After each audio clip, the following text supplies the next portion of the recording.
meet for just the second and third times of the season, with only one game having been played in that originally scheduled series. Hi, everybody. I'm Gary Thorne, and welcome. We thought we'd take a look at how we got to this doubleheader today, because it wasn't easy, and for the Orioles, it was really an experience. The same for the White Sox. We're going to go back, though. The White Sox were coming in the next day. The Orioles playing Boston, an 18-7 win. Delman Young, 3 for 6, 5 RBIs. Chris Davis, a home run, 6th inning. That was his 4th home run, 3 for 5, 3 RBIs. The Orioles beat the Red Sox 18-7. And then came all the disruption in the city of Baltimore, and a ball game to be played in an empty stadium. After 2 days off, Chris Davis right back with a home run, a 3 RBI day. Orioles had a 6-run, 6-hit first inning, helped out by Cabrera. Everett Cabrera went 2 for 4 in that ball game, and Caleb Joseph, another 2 for 4, 2 RBIs. Orioles came away with a big 6-run first inning and never looked back. That's how we end up now with those 2 days off. Games that weren't played have to be made up. So the White Sox have come to town, Mike Bordick, just to play this doubleheader. Yeah, you know, both teams, it was trying on them, and I think both teams kind of reflected on that and understood that they had to make the adjustment. Obviously, a very cautious time, I think, for everybody in the city of Baltimore. So here we are at this doubleheader, and I think it's a crucial time here for the Baltimore Orioles. Coming back to the homestand, they knew it was going to be a test playing the Houston Astros. They had a great series, 2 big wins against arguably the best team in baseball right now. Very exciting team, that Houston Astros team. And they got to play Tampa Bay over the weekend, and they've been close to the top of the division, and I think it's always important if you can play good baseball against your division. So this doubleheader cannot be overlooked by this team. They have to continue to take games one at a time, one pitch at a time, and try to come up with the big pitches. They're counting on 2 very young pitchers to go at it, and you know, I think they have a lot of confidence, obviously instilled in them by Buck Showalter and the organization.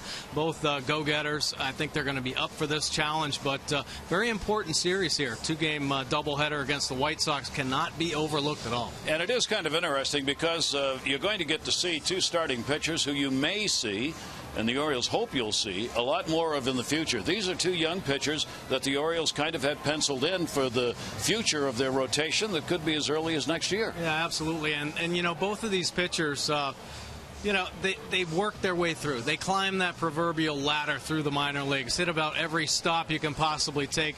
Take a look at Tyler Wilson, career in the minor leagues. 34 wins, 28 losses, 3.70. A nice whip, 132 walks and 477 punch-outs. That 10th round pick, local guy, went to the University of Virginia and considered the 8th prospect, number 8 prospect in the O system. So this is a great thing, I think, for the whole organization. We've talked about the depth, trying to create the depth every offseason. They go out and get free agents that can bolster AAA.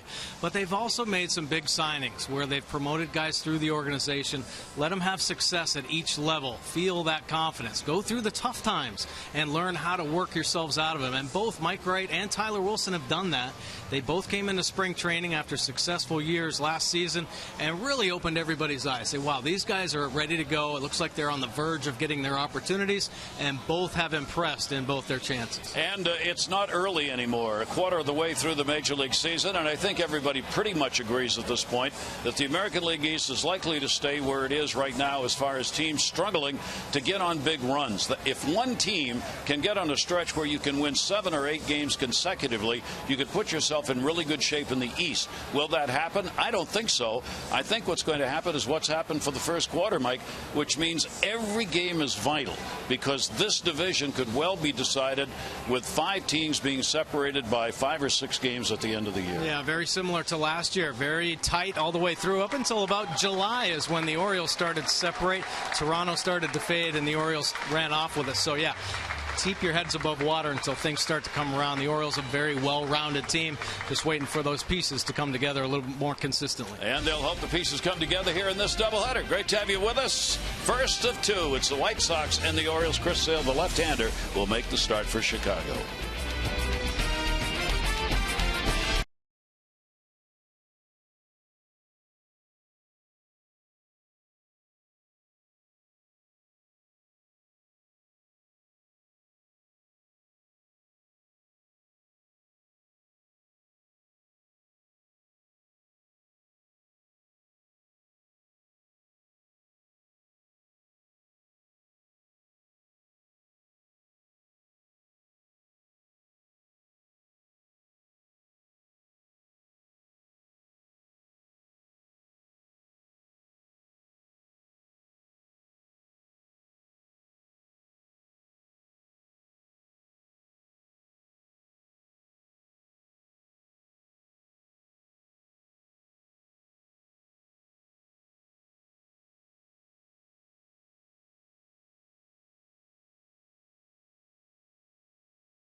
Ball on Masson is brought to you by Southwest Airlines. Book your low fare now at southwest.com.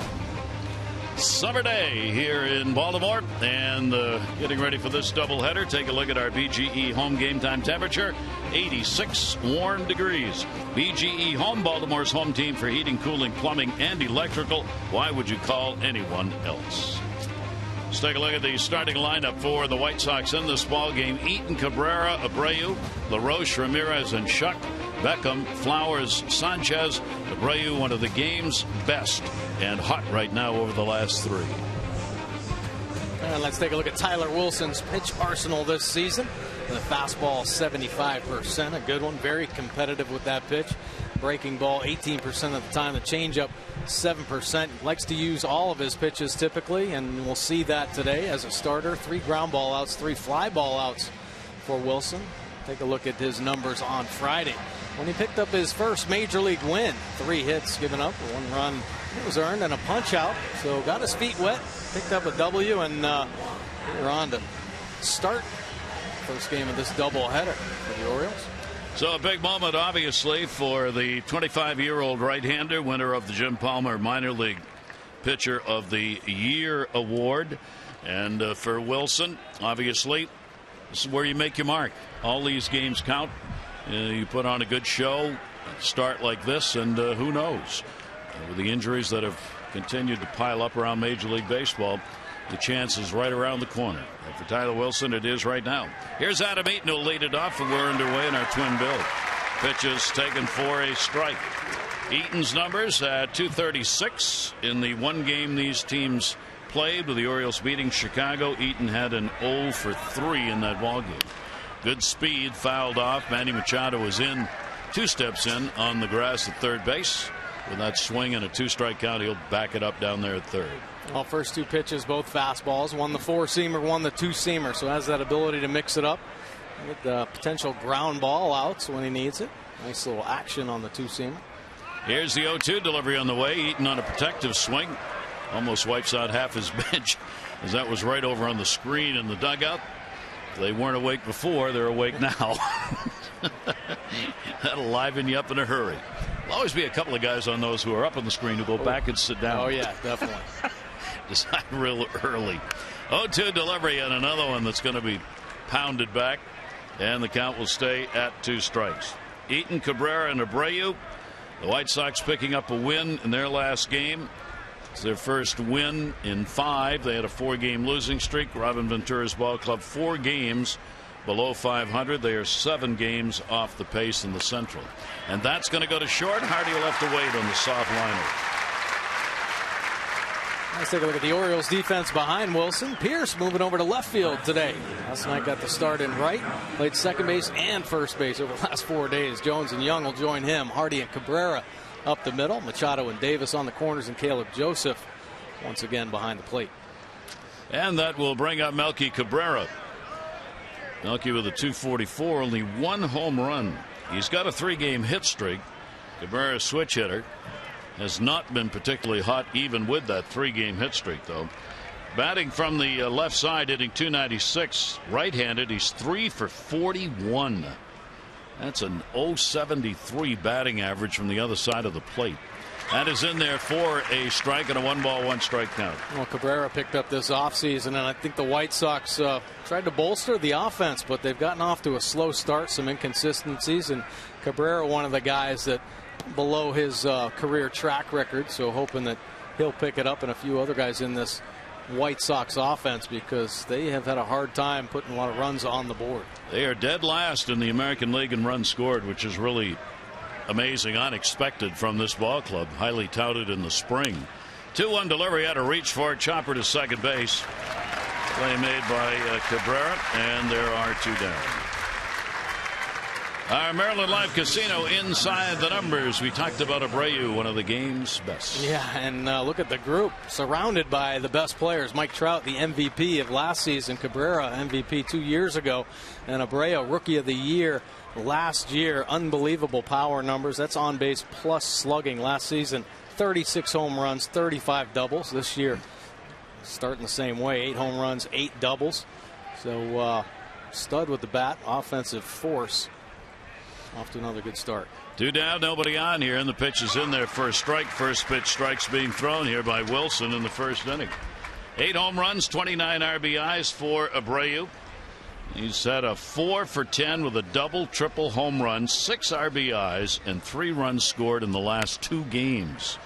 He will foul that one away. Now looking for a 1-2-3 inning is Tyler Wilson. He'd love to get that to kick off this doubleheader. Also quiet the nerves a little bit and maybe send the heart pound down a little. Get that heart rate below 130. 0-2 count. Outfield straight away. Not much of a breeze here to start game 1. And the up and in pitch. But Showalter will smile internally on that. Love to see that from a young pitcher against one of the game's best hitters. Don't let him settle in. Move him back a little bit. Move your feet. And, pitching in is a good idea. Abreu likes to get the arms extended. You see his power zone. That's towards the hole. It knocked down Cabrera, and he makes the play. Everett Cabrera at second base on a ball that had base hit written all over it. Turns in a fine defensive performance for the 3rd out, and that gives Wilson a 1-2-3 start. Love your D, baby. Love your D.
To start a ball game, let's take a look at the old starting lineup brought to you by Southwest. Book your low fare now, Southwest.com.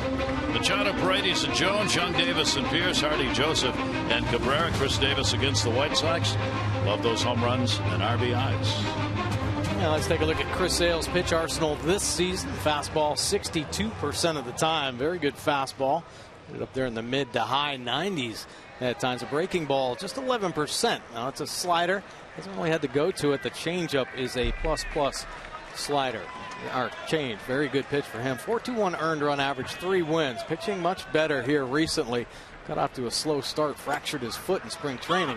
It'll take it a little while. Opponent's hitting .240 overall. He's given up the 6 home runs. Lefty's way up to .364. Righty's down to .224.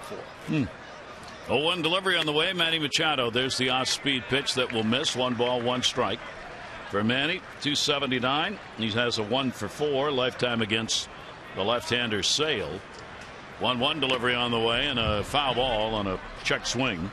Sale is 0-2 against the Orioles. This is his 10th appearance, but just his 4th start. He has an 0-1 record here at Camden Yards in 5 games pitched, 2 starts here. 4.38 ERA at Camden Yards. That one's going to go down the line. It will be a foul ball. The numbers that Mike was noting on the left-handers are really strange. He has limited left-handers to a batting average career number of 192. Last year, left-handers hit 165 against him. This year, 364. Yeah. And that is just one weird. of those, tough to explain. type things, and I'm sure by the end of the season he'll probably settle in. That number will come way down. They have gone down of late. In his last 3 starts, the left-handed numbers are back below 200. Well, last 3 starts, he's really started to pick it up. Take a look at the Nissan pitch track. Nothing really over the heart of the plate. Trying to keep work the perimeter with all of his pitches.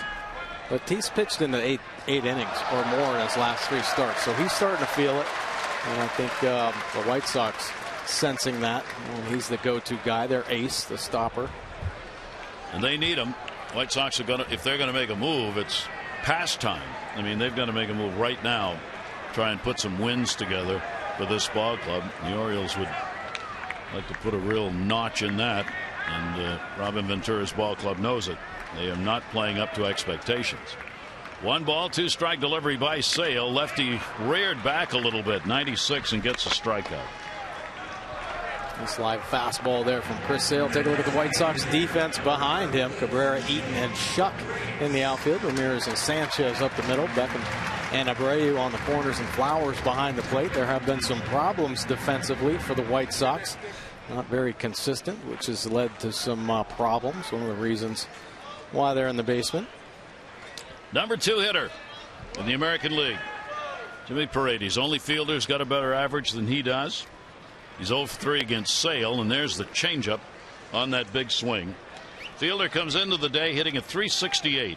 Paredes is hitting at .353. He is number 1 with runners in scoring position in the league with a .536 batting average.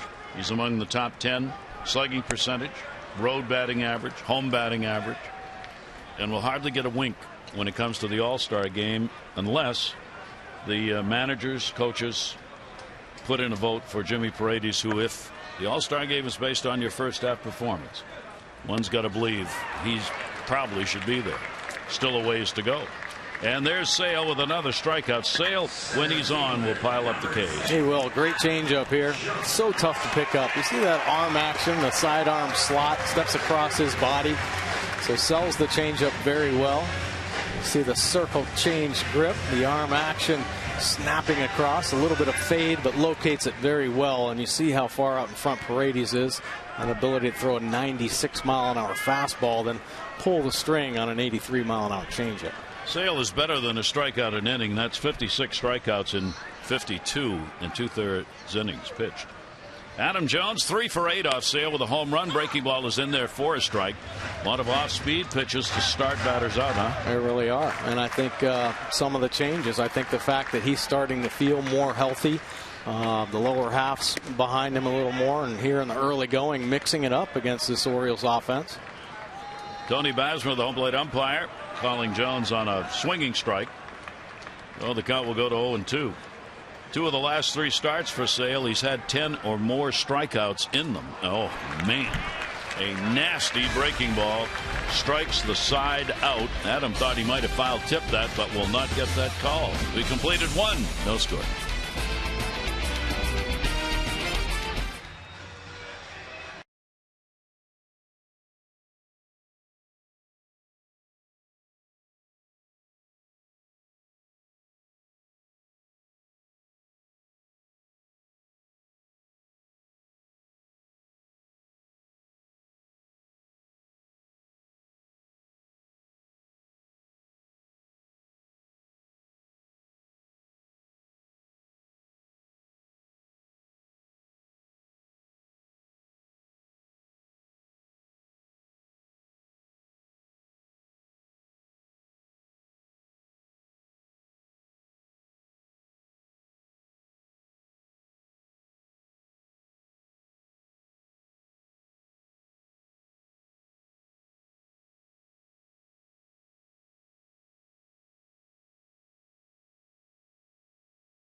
Remaining games throughout the year. Enjoy savings up to 20% off single game ticket prices.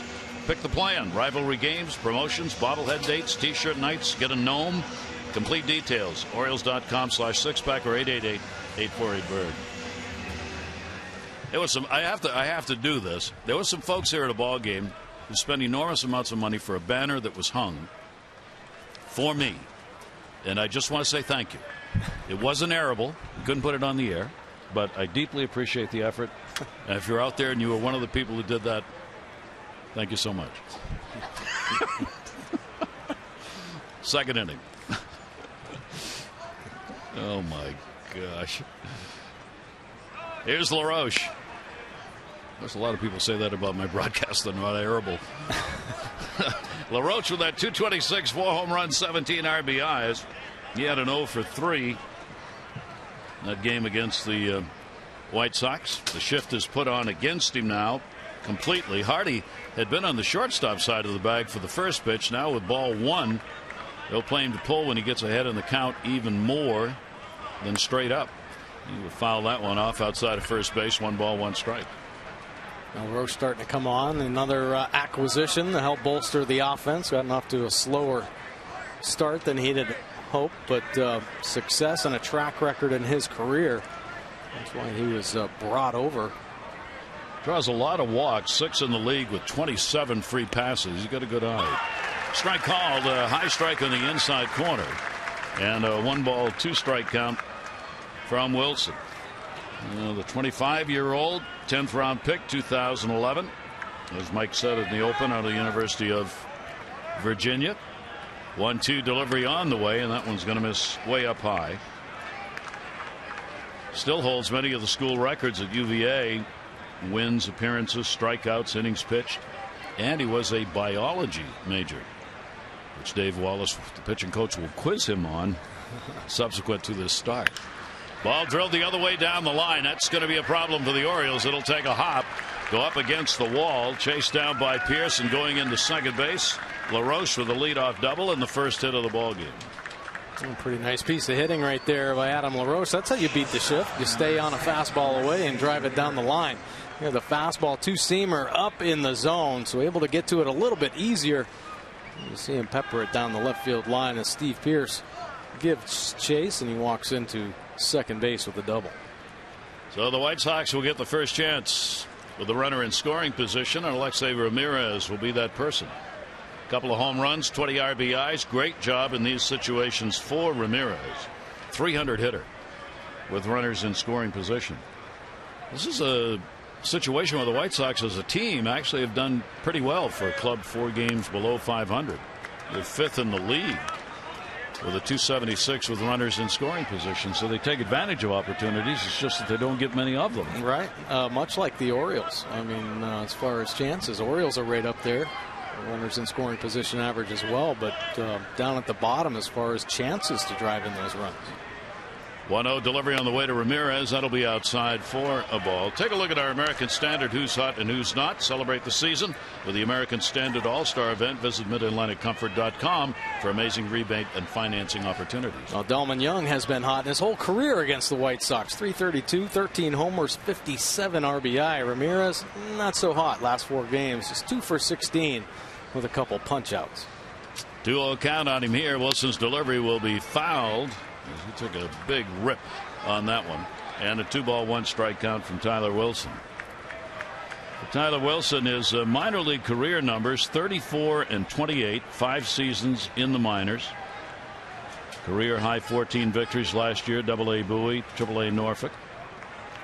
And as Mike noted, he is one of those who has done the proverbial up the ladder route, starting at A and making his way up.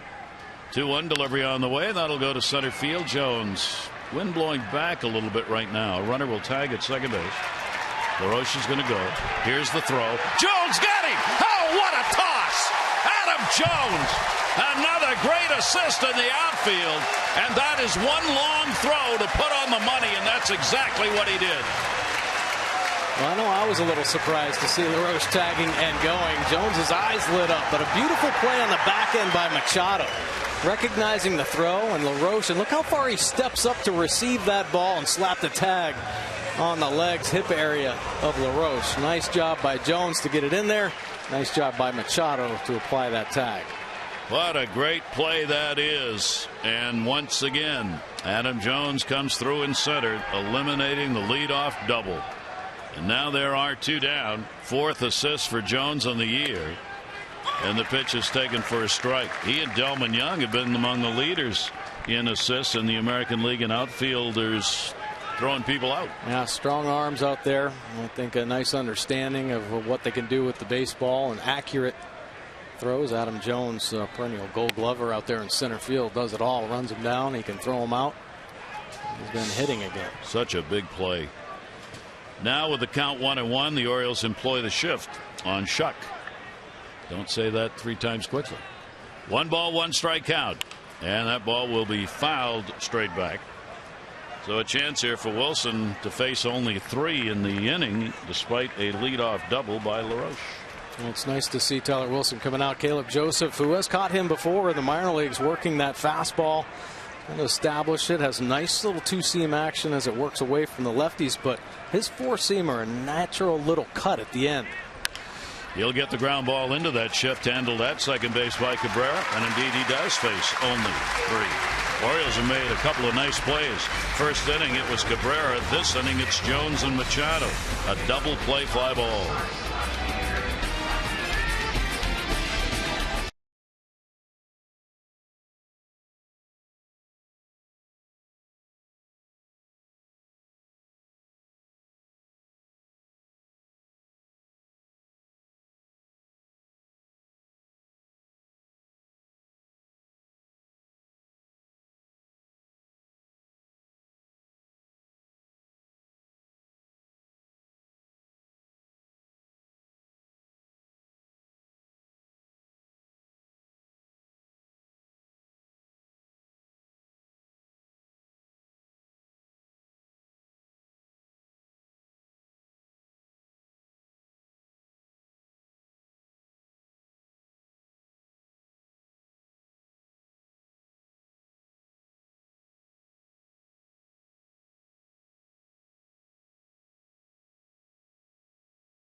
$500 being selected. You get $500 more for every Orioles home run hit today. Play baseball box scratch-offs and win up to $50,000 or enter non-winning tickets for a chance to be the contestant of the game. Go to ndlottery.com/baseball. No score to the bottom half of the second inning. Here is Delman Young. Davis and Pierce will follow. Chris Sale off-speed delivery again. Little wrinkle on that one. Young hitting in the cleanup spot today. One of the reasons, 5 for 15 with a home run lifetime off Sale.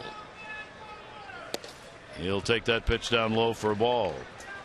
Orioles come in 4-4 against left-handed starters this year. They're hitting 262 overall against left-handers and 255 against righties, so not much of a spread there at all. Young with a 1 ball 2 strike count, and he'll take that to short. Looks like Ramirez. Ground ball out. One down here in the second. Take a look at our Jeep Inside the Numbers on Mr. Sale. Yeah, April not so much the ace on the hill in his 4 starts. It did have 2 wins, but a 5.32 earned run average and a 3.03 opponent batting average. Well, he settled in here in his 4 starts in May, picking up a win.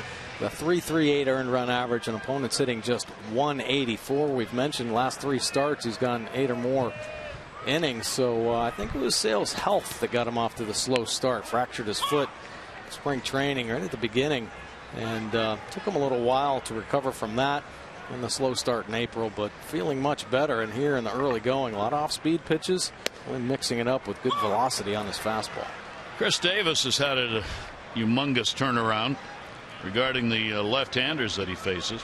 Chris this year is hitting .303 off lefties and .192 off right-handers. It's exactly the opposite of what Chris did last year. Last year he hit .188 off left-handers. So another one of those numbers where you conclude, go figure. Breaking ball, foul back. He hung in on that one, and a 1-ball, 2-strike count. Homer ball. Yeah, a couple home runs yesterday. 8th career multi-home run game. And last night the big one off Tony Sipp, another lefty jumping on the first pitch. Fastball. Could be the game winner there. Chris had a home run in that game against Chicago. He went 1 for 4 with 3 RBIs off the homer. That one he hit on the top of shortstop Ramirez in the shift. Davis flying down the line is the second out of the inning. Orioles trying to get to Sale early. That's when he's had his problems this year. Innings 1 through 3. He's got an ERA of 7.5. With 20 earned runs scored in the first 3 innings of the ball games that he has started. 2 down, nobody on. Here is Steve Pearce. Steve did not play in that first game against the White Sox. He has a 2 for 6 lifetime against Sale. He goes after the first pitch, right field. Not much carry on it.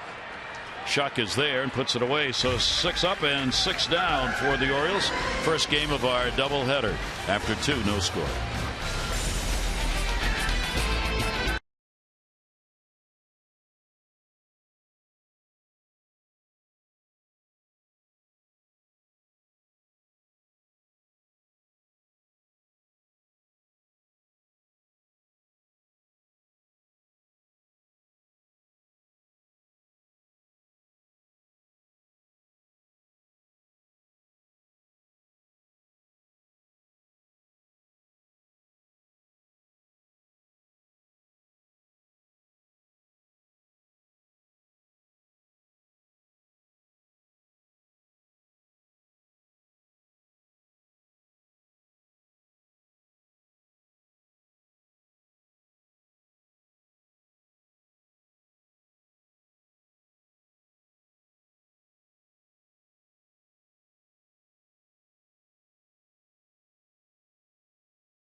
Sale has struggled in the first 3. So have the White Sox. Yeah, the whole team problems. So look at that -44 run differential in the first 3 innings. Orioles doing pretty well, +4. That's 7th in the American League. Middle innings 4 through 6. White Sox still struggling, -7. That's 11th in the American League. And the Orioles a little bit better at +9 at the end of the game. That's where the White Sox make a little push at +5. And the Orioles looking to become that late inning team again. They're -10 with a run differential. Overall for the Orioles, they've outscored opponents 192 to 185. For the White Sox, they've been outscored 207 to 161. Here is Beckham, and he will take the pitch up high. This is the Orioles' first doubleheader of the season. There are no longer scheduled doubleheaders around Major League Baseball, of course. Orioles, since coming to Baltimore in 1954, played a lot of them. It'll be a comebacker. And Wilson will make the defensive play. Beckham is retired. The man who said, there's sunshine, fresh air, and the team's behind us. So let's play 2. The great Ernie Banks, Hall of Famer, of course, with the Chicago Cubs, and his plaque from the Hall. Ernie renowned for that, and in his Hall of Fame induction speech, he repeated that "Let's play 2" wherever he went. People wanted him to just say it.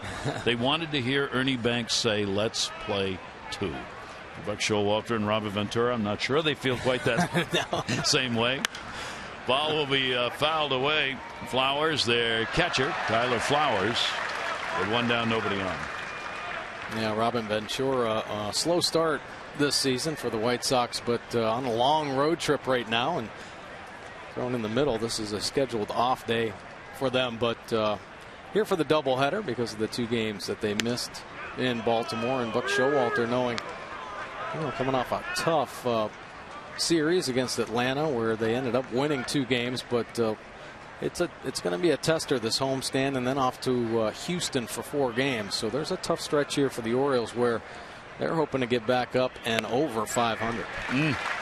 He could not stay off that pitch. Flowers went around on it, and a 1-ball 2-strike count from Tyler Wilson. Take a look at the 2-seam fastball. Good late movement riding in under the hands of Flowers.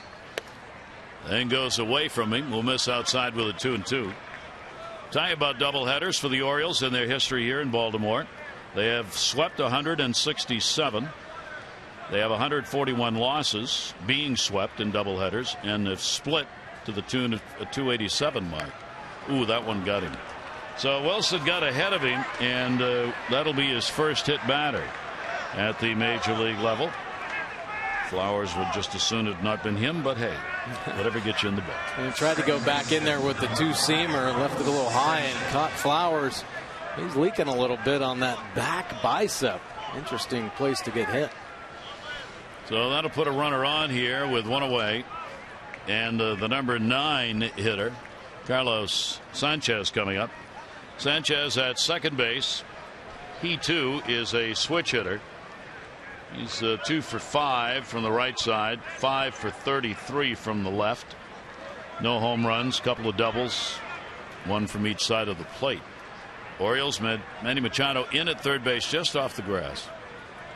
And the pitch away for a ball. Well, we saw in yesterday's ball game Buck Showalter initiating the double steal with Adam Jones and Jimmy Paredes. The White Sox, they do have some team speed, although Flowers not very fast, but I think with the problems in scoring runs that they might try to push the envelope a little bit.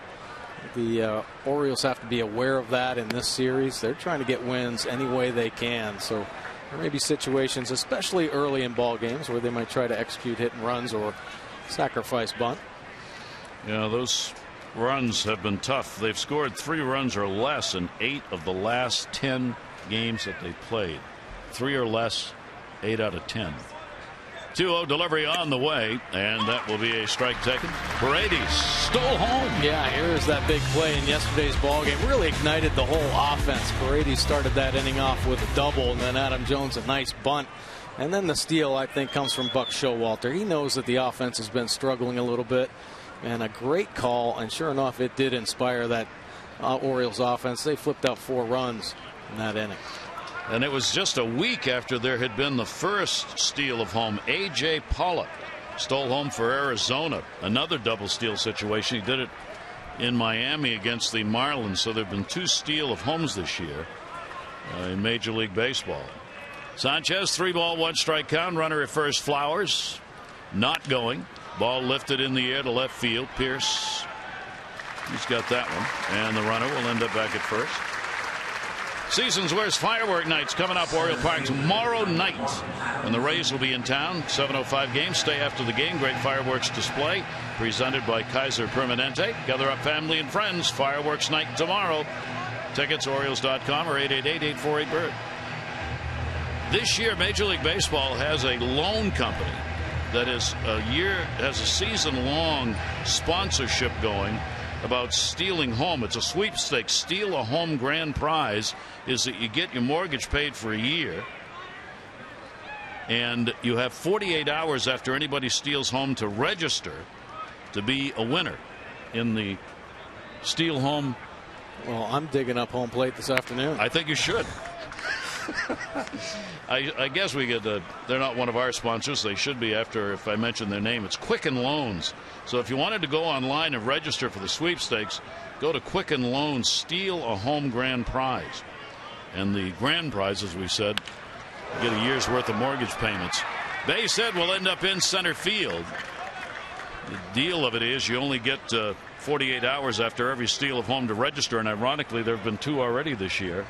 So go ahead and register. Who knows? And you get tickets to you could get tickets to the World Series and get some other prizes along with the grand prize, but you don't get many steals of home. No, so sure don't.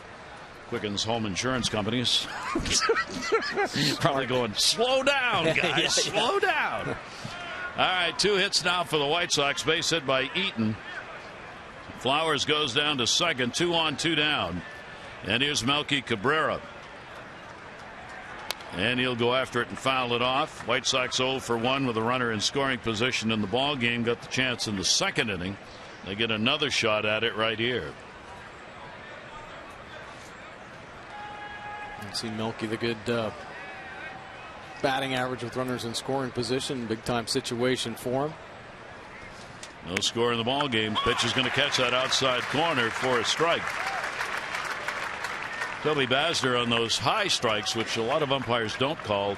He's called a couple of those. They're strikes. I mean, they're up there just below the letters. And he's given it to both pitchers. One up and in, one up and away. 0-2 count with 2 down.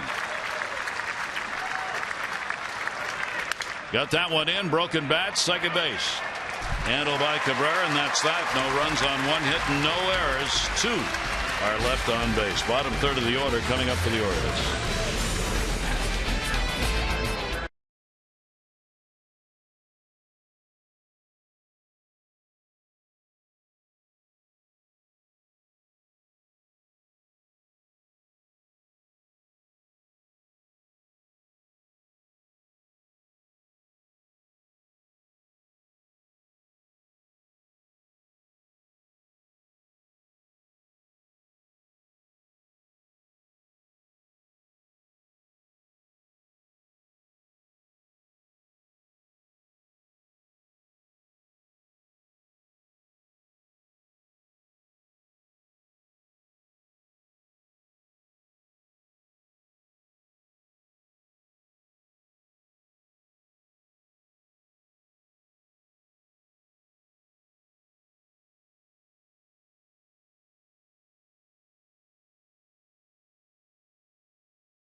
Culinary adventure, from fresh local seafood to an eclectic array of world-class cuisine. Savor Sarasota Restaurant Week is June 1 through the 14th, celebrating its 10th year. Learn more at savorsarasota.com. Beaches aren't empty. Today, temperatures in the mid to upper 80s in Sarasota last couple of days. Fans on hand here in a warm summer day, early summer day at 86 degrees when we started. Humidity up a little bit. A little breeze now, which is swirling around the ballpark. J.J. Hardy, 3 for 8 with a home run. Lifetime off Sale. He'll lead it off here. Joseph Cabrera will follow.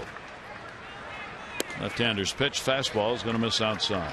A little scare with J.J. Hardy. Came out of a game a couple days ago. Back tightened up a little bit, but he was back in the lineup the next day, and good to see. Yesterday he picked up a couple base hits.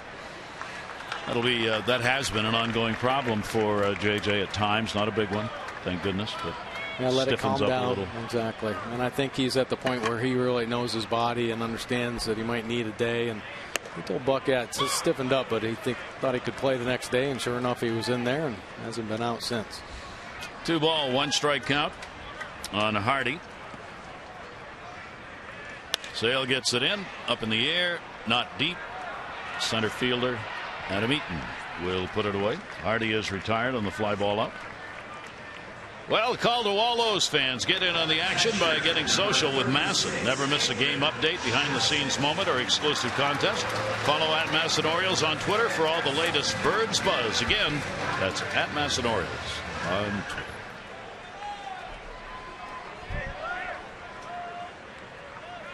Here's Caleb Joseph. Caleb had a big game in that Orioles 8-2 win against the White Sox here at Camden Yards.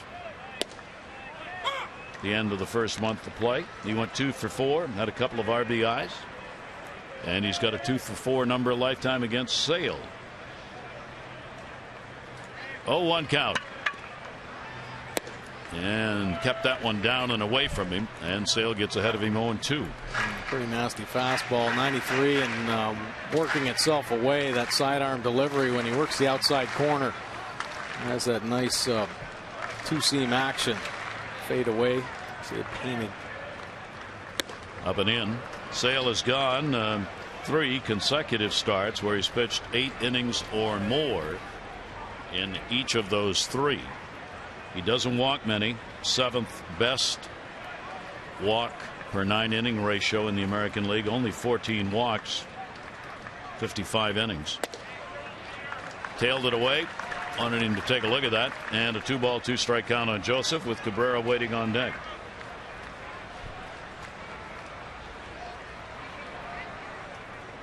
Defense pretty much straight away on Caleb.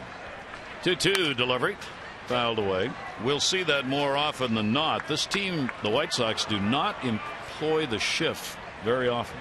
No, and it's kind of weird. We just got done playing the Houston Astros, who shift more than any other team, and whether it was left-handed or right-handed, it did not seem to matter who was hitting.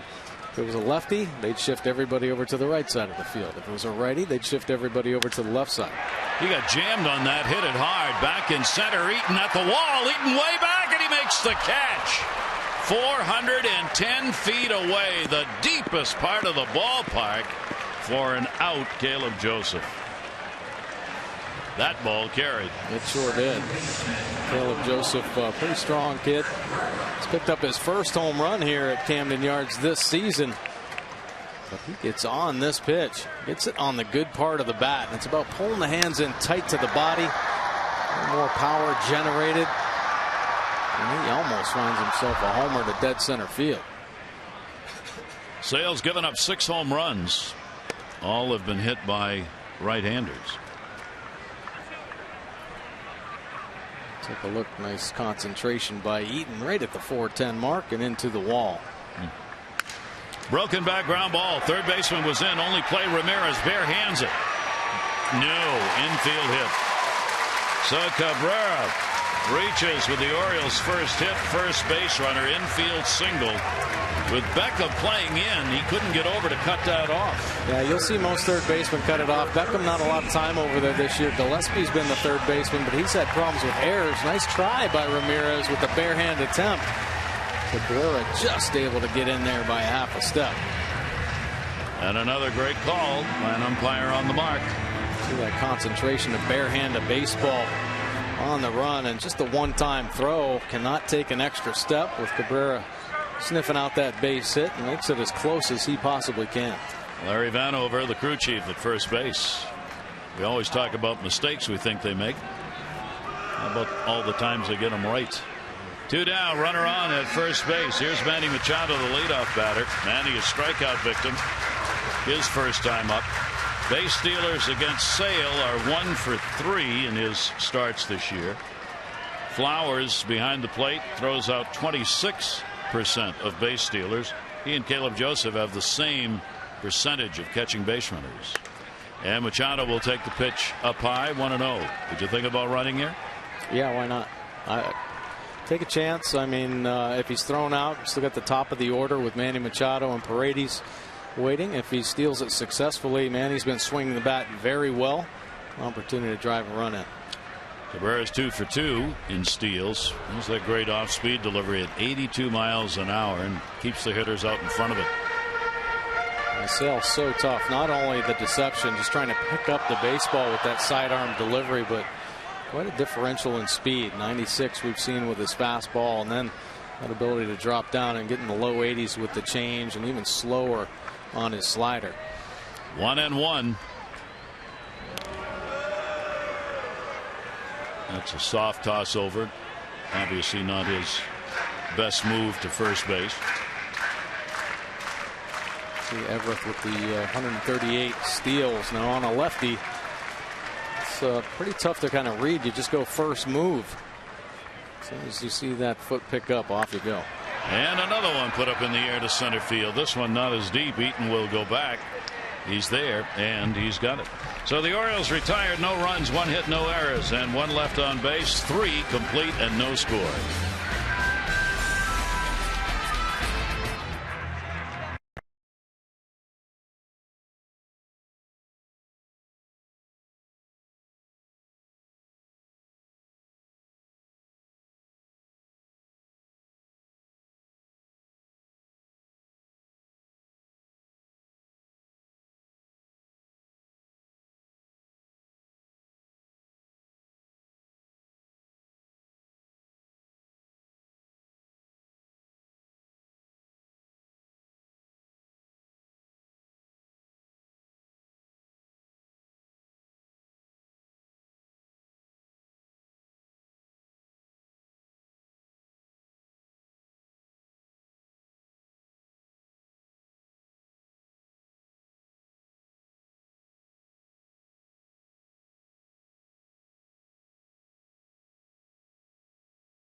Tampa Bay, a couple of home runs, 2 consecutive games that have cost him saves.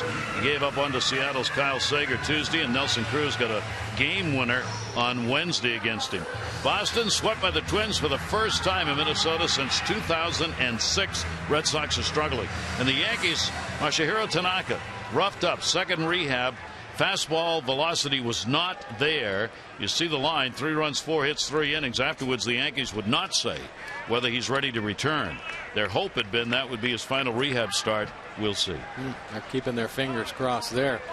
Seems like that elbow hanging on by a thread. They decided not to do the surgery, but velocity not there, so a little timid right now. But pretty interesting. The Red Sox kind of fading in the East right now. But the Minnesota Twins, how well they're playing, tied with the Kansas City Royals for the best record in the American League Central. So that's quite a surprise story. Delivery will be taken up high. This is Abreu, who grounded out, robbed of a hit by Cabrera at second base, his first time up. 3-4-5 for the White Sox here in the 4th inning. Orioles 0-1-0, the White Sox 0-2-0.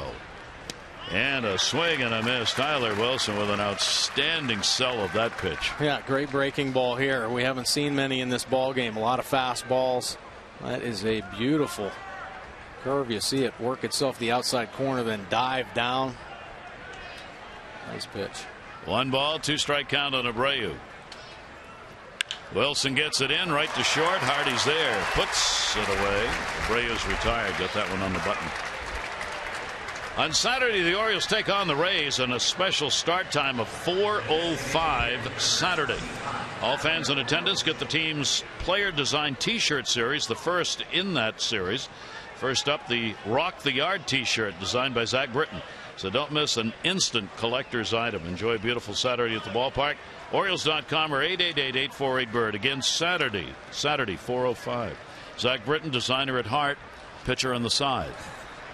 Pitch will be taken for a strike. LaRoche double his first time up. I like that. That's funny.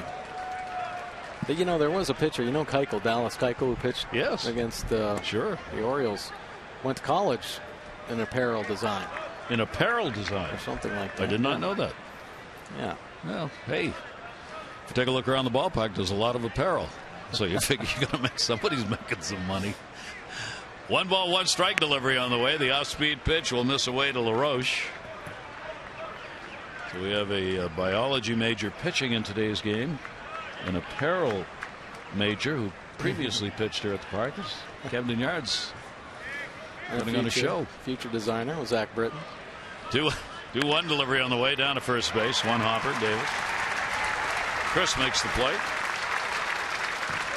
Take a look at our PNC minor league report, a name you are familiar with. Yeah, Bud Norris pitched in Double-A Bowie yesterday, and not a bad outing. 5 innings, did give up 6 hits, 4 earned runs, but the first 3 innings, he shut him down. Looked like the Bud Norris we saw from last season, where he picked up his 15 wins. So Bud Norris on the mend, certainly trying to recover from that severe case of the bronchitis where he lost 14 pounds. So trying to regain his strength and endurance.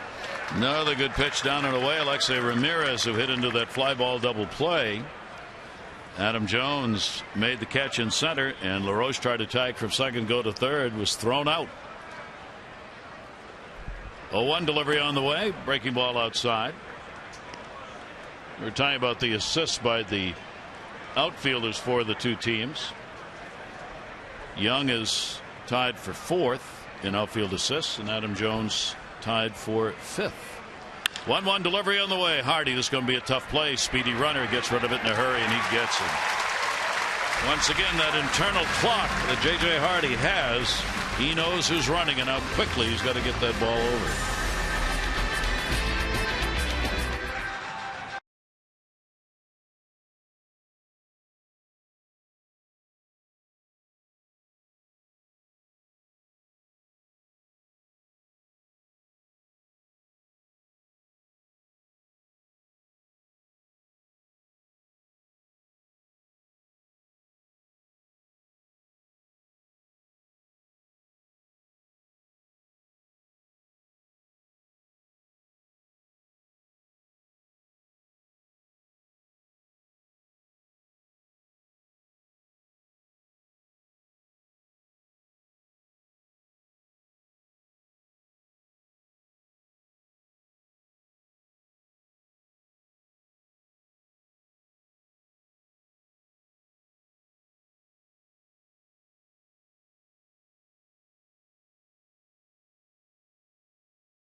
Convenient locations throughout the Baltimore area. Visit them in store or online at mile1.com. Now, Orioles getting back into the division. Tampa Bay coming into town. 7 o'clock game tomorrow night. And then it's 4 o'clock start on Saturday. 1:30 on Sunday. Ooh-ah. Worth noting here with Chris Sale out on the mound. In our notebook, Chris Davis, I think the reputation on the team is out. A lot of teams are changing speed earlier in the count and trying to get us to chase. Chris Davis after the ball game yesterday, and indeed we've seen Sale do just that. Yeah, we sure have. And I'll tell you, from the start of this season, there was a patient approach by this Orioles offense. And I think every offense goes through the highs and lows, the ups and downs of a season, but they were pretty patient early on. Scott Coolbaugh, new hitting coach, recognized that. A lot of off-speed pitches, and I think this is an aggressive team, so it takes some understanding and some patience to wait a pitcher out for your pitch. Well, Davis obviously did in yesterday's ball game, but the whole lineup typically, aside from Jimmy Paredes, who's hitting everything they throw up there, but nice patience early, not getting themselves out typically early in a count. The Orioles DH 1-2 delivery on the way. Paredes, another one of those wicked breaking balls. It just comes in and eats you up. Yeah, that is nasty. Throwing more sliders right now than he has this season. Buries it down and in. Got Adam Jones on a very similar pitch, almost catching the back foot. Flowers catching it behind Paredes. Unbelievable break on that slider. Man, Here is Adam Jones. Jones a strikeout victim his first time up. Sale struck the side out in the first inning. Now has 4 Ks. We were kind of smiling, Mike, after Jones struck out. We were looking during the break at Adam Jones, who was talking with the home plate umpire. I thought maybe he thought he fouled the pitch off on the strikeout, but it looked like he was asking the umpire whether the pitch went between his legs. Yeah, he thought the slider broke between his legs. Ball put up in the air to center field. Another one hit pretty good, but not good enough for the Orioles. On the warning track, put away by Eaton, and there are 2 down. When the Orioles win, everyone wins. When the Orioles win and score 5 or more runs, you get 50% off regular menu price online orders at papajohns.com. Enter the promo code Orioles5. Better ingredients, better pizza. Papa John's. Valid at participating Baltimore area Papa John's. 44 pitches thrown by Sale. He's got 2 down here in the 4th inning. Delman Young grounded out first time up. He'll get a base hit his second time up. So Young now 6 for 17 lifetime off Sale. And the Orioles get a 2-out single. Stayed on the slider or the changeup nicely. Started him off with the change in his first at bat. Delman waiting on it. To get the good part, you see the grip. Most of the fingers covering the ball, and he does get him out in front. Delman staying through just enough to catch some of that outfield grass. Big shift is put on against Chris Davis. Grounded out his first time up. While they may seldom shift, as we said, the 3rd fewest shifts in the American League employed by the White Sox defense. Against Davis, you do it. 2 down. Every team. Wow. Look at that pitch. Here you see the defensive shifts. Yeah, most plate appearances this season, 164 for Chris Davis and David Ortiz. See Davis 28 hits against the shift, but every time he steps up to the plate, they shift on him, and for the White Sox, LaRoche shifted the most. What can you say except wow? Now, the only way I think Davis or any lefty is going to be able to hit that type of slider is if it's starting right at them. I mean, this thing breaks off the plate a good 1.5 feet. So if the slider starts out behind you, Chris, take a swing at it. But other than that, if you see it over the plate, probably going to be a ball. 0-2 delivery on the way, and another one out there, and somehow he foul tipped it. Probably would have been better if he'd missed it, because he would have went to the screen. He'd been on first base. Right. Boy, those 3 pitches haven't even been close.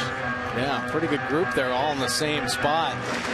Working down and away, but you can see just how much that pitch breaks. It starts off on the inside corner, and it is a good 1.5 feet off the plate. 0-2 count with 2 down. Playing off the bag against Young at first is Abreu. Delivery on the way, put it right back out there again. I thought we might see him come in with a little heat inside with Chris leaning, but hey, I guess he's got a lot of weapons he can choose from right now. Yeah. I'm sure he might ride one to the top of the zone. I know they like going hard in on Chris Davis and then the soft away, but it's already exposed him to that slider. And fouled off. Came in a little bit that time. Actually caught a little part of the plate. Count will stay at a ball and 2 strikes from Sale. What a risky pitch. A changeup in to Chris Davis. Very dangerous pitch right there. If you're going to miss in, you better miss in. Yeah, you get it out. You get it out over the plate at all. Chris is going to drive it. No score in the ball game. We're in the bottom half of the 4th inning. Doubleheader day here at Camden Yards. These make-up games. 1 ball, 2 strike count. That one not as far away, but did go up with it. And the count goes to 2-2. We'll get pitch number 7 of this at bat. Chris Davis. 7 home runs at home, 3 on the road. 2-2 delivery to him, off speed in the air, right field, and it's going to stay in the yard. He just missed. Just shy of the warning track. Shuck will haul it in. No runs, 1 hit, no errors, 1 left on. Pitchers duel underway here in Baltimore.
By Southwest Airlines. Book your low fare now at southwest.com.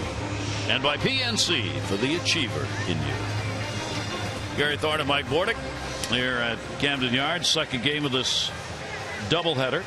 We'll have Mike Wright with a 1-0 mark for the Orioles going against Chris Beck, a right-hander who is going to make his major league debut with the White Sox. 22-year-old. He will pitch in game 2. Tyler Wilson making his first start in the majors for the Orioles in this ball game. Wilson being with the ball club for the 8-5 win against Miami, where he went an inning, got the win, a run on 3 hits, non-decision against Seattle in his only other major league outing, his major league debut, which came on May 20 for the Orioles. He worked an inning in that game, no runs on a couple of hits in his debut. 25 years old and pitching well in this one against Chris Sale. These two pitchers are dominating the hitters right now. Each team has had a couple of hits. They sure are. I like the way Tyler Wilson's starting to mix it up a little bit. Caleb Joseph, a great feel for Wilson. Caught him before in the minor leagues. See him getting on top of that slider and just buries it down and in. Getting some good movement on his fastball as well. J.B. Shuck will take the pitch up high. He grounded out his first time up. Sale's given up a few fly balls, long ones here in this ball game. Wilson's been able to keep the ball on the ground so far. No walks, no strikeouts for Wilson. The D's done it behind him. And there's a base hit up the middle. So Shuck is on with a leadoff single. The second time in 5 innings the White Sox have had the leadoff man on base. Just dropping the head on this pitch here. Caleb wanting it up and in. It's out over the plate. And Tyler Wilson, second time today, a chuck and duck pitch. Right back through the box. That'll bring up Gordon Beckham, their number 7 hitter. He grounded out, grounding back to the mound his first time up. Beckham, just his 29th game. Most of the games he's started have been at third base. 15th start for him at third this year. And he will take the pitch. Again a strike. Again that high strike. Beckham looks back. And Toby Bastner, the home plate umpire, but that has been a strike all day. And Wilson gets ahead 0-1. Beckham has had 4 hits his last 15 times to the plate. 3-game hit streak for their third baseman. Orioles double play depth. 0-1 runner goes. Straight steal. Joseph throw not in time. And he stays in the bag. So as we said, and Mike was talking about trying to get things going when you don't score, try and create something. A stolen base. Oh, pretty good jump right there from Shuck. Just off and running. Had a little lean going, a little momentum. And by a large margin, Caleb Joseph trying to get down there as quick as possible, but the high throw allowed Shuck to get in there pretty easily.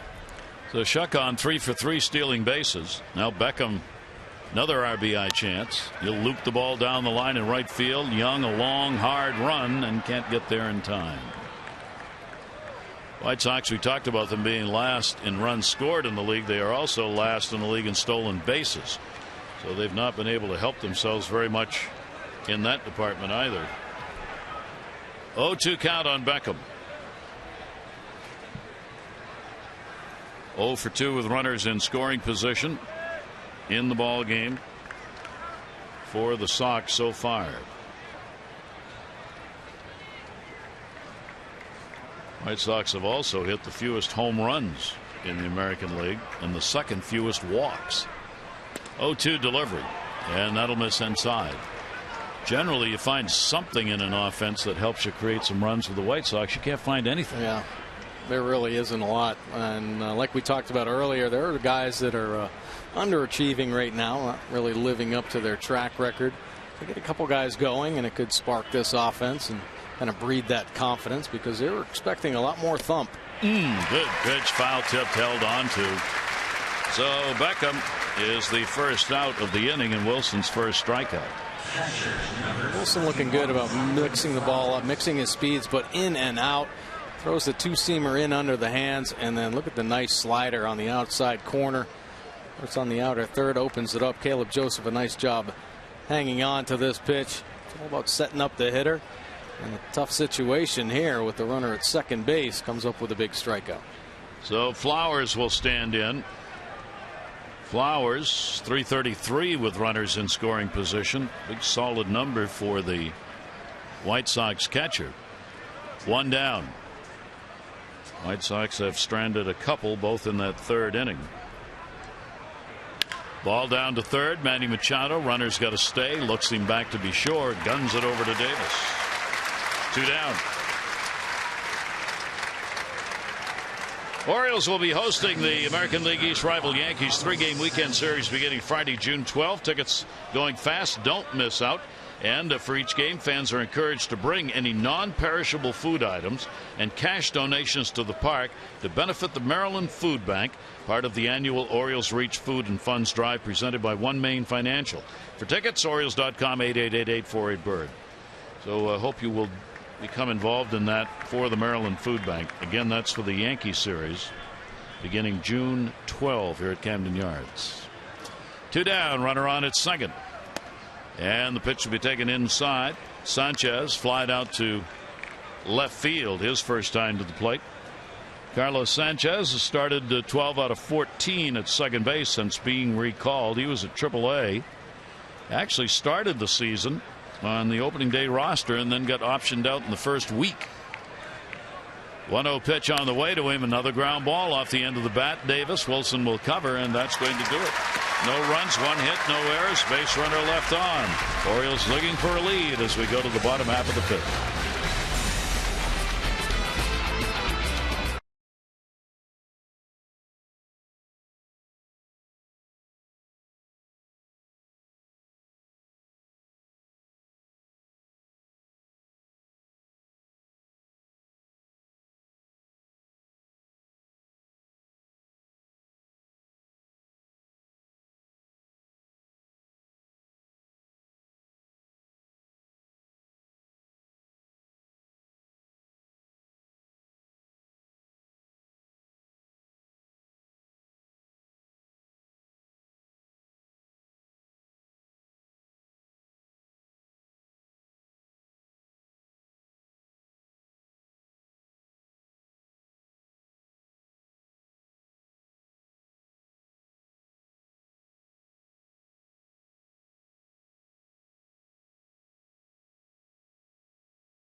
Pitching duel, Gary Thorne, Mike Bordick here. Now, doubleheaders, they used to be regularly scheduled. They composed a quarter of a baseball team's schedule. We don't get those anymore. They're all makeup games, etc. You played in a few, and you usually ended up at both ends of them. What did you think of doubleheaders? Yeah, well, I've had good doubleheaders and bad doubleheaders. You obviously really take that first game a lot of importance. You want to have good at bats. You want to have a team win. It'll help you relax for the second game. But they're tough. I mean, it's very demanding. You hope one of the games doesn't go extra innings, which we've seen before in doubleheaders. But it is a grind, and it's one of those times where you really have to be mentally strong. You have to keep your focus and understand we're all out here competing to win. So don't let a pitch go by. Don't let a ground ball go by. And be a pro. And that's really the way you have to take it. How many hot dogs did you eat between games? Well, I did about 4 or 5 between games. Yeah, maybe a nice cold beer. And then all ready to go for the second game. Already feeling good. No wonder you wanted to win the first one. Chris Sale against Steve Pearce. Pearce flied out his first time up. Sale has no walks and 4 strikeouts. Orioles 2 base hits, singles, Cabrera and Young. And that'll be in there for a strike. These 2 pitchers highly effective and working quickly here in this ball game. 2-1 pitch and rode in on him. That will be fouled off. The Orioles, whether you have a doubleheader, you get to add a man to your roster for the day, and the Orioles addition is their starter, Tyler Wilson. He's the 26th player for the doubleheader. Now, you can make a change for the second game if there's an additional reason. You don't change the 26th man, but you can make a roster move between games 1 and 2 if you want to do. Buck Showalter indicated that they were prepared, if necessary, to do that. Pitching is what you're thinking most about. So Showalter wouldn't get into it at all, but he said the Orioles have thought about it, and if needed, they could make a roster change between games 1 and 2. And that's what you're talking about, an extra inning ball game. A lot of pitchers get used, and you need help. Swung on and missed. That pitch is just causing the Orioles to go back shaking their heads. That's 5 strikeouts for them. Let's take a look at our Major League Notebook. This date in baseball history. Grover Cleveland, 1930, made his final appearance of his career as a reliever in that ball game. And for Buck Showalter, a day he talked about earlier today, he walked Barry Bonds with the bases loaded in a ball game, a free pass that worked.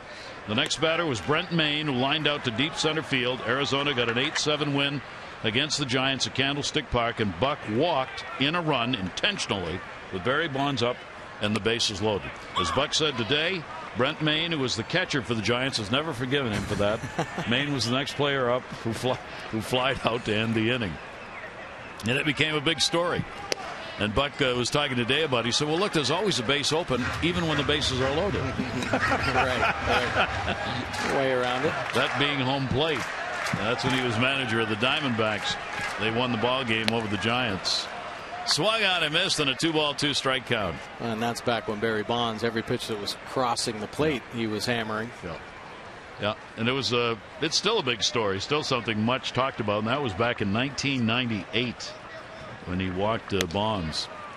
Pitch taken away and a 3-ball, 2-strike count. So Hardy, who flied out first time up with 1 down, nobody on, trying to draw one of those few walks that Sale surrenders. Not going to give it up here. May have crossed him up from what he was looking for. That was just straight heat. Well, he creates such an angle with that sidearm delivery and that cross-body look. And I mean, it is just boring in at 95 miles an hour to Hardy. Such an effective, tough pitch.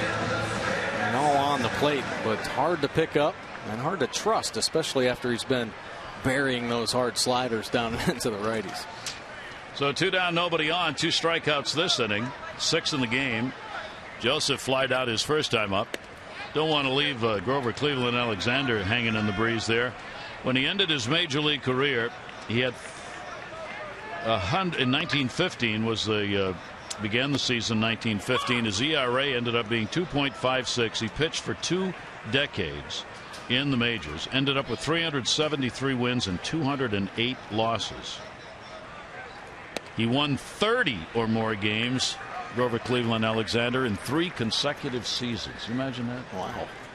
30 win years. Probably 25 complete games. That year. That year. Yeah, that he won the 3rd.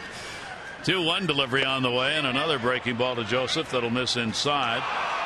Oh. Called strike. Vic Carapazzo, third base umpire, and the first base umpire, Larry Vanover. And Buck doesn't like him. He was the crowd here at Camden Yard. Either way, getting on that line. 2-ball, 2-strike count. Breaking ball, and Joseph just goes. Not fair. He strikes the side out for the second time of the ball game. 3 here in the 5th, and it remains zip-zip.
first inning. Everett Cabrera flashing the leather. Beautiful diving play. And while still moving the accurate throw from his backside, then Adam Jones showing off his arm. Beautiful tag by Machado on the end. So first inning, second inning, great Orioles defense. But Tyler Wilson, the true story, he has been keeping the Sox in check. No runs on the board. Geico, 15 minutes could save you 15% or more on car insurance. Visit geico.com for a free rate quote. And there you have it. 0-0. 3 hits for the Sox, 2 hits for the O's.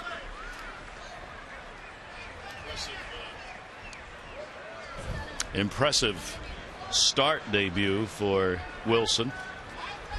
Third game, major league level. Pitch will be taken down low for a ball. Back to the top of the order. He has no walks, 1 strikeout. Has given up 3 hits to the White Sox. Double by LaRoche leading off the second was the most dangerous one. And a couple of singles. That pitch will miss inside. Eaton had one of those base hits in the third. He has also lined out softly to short.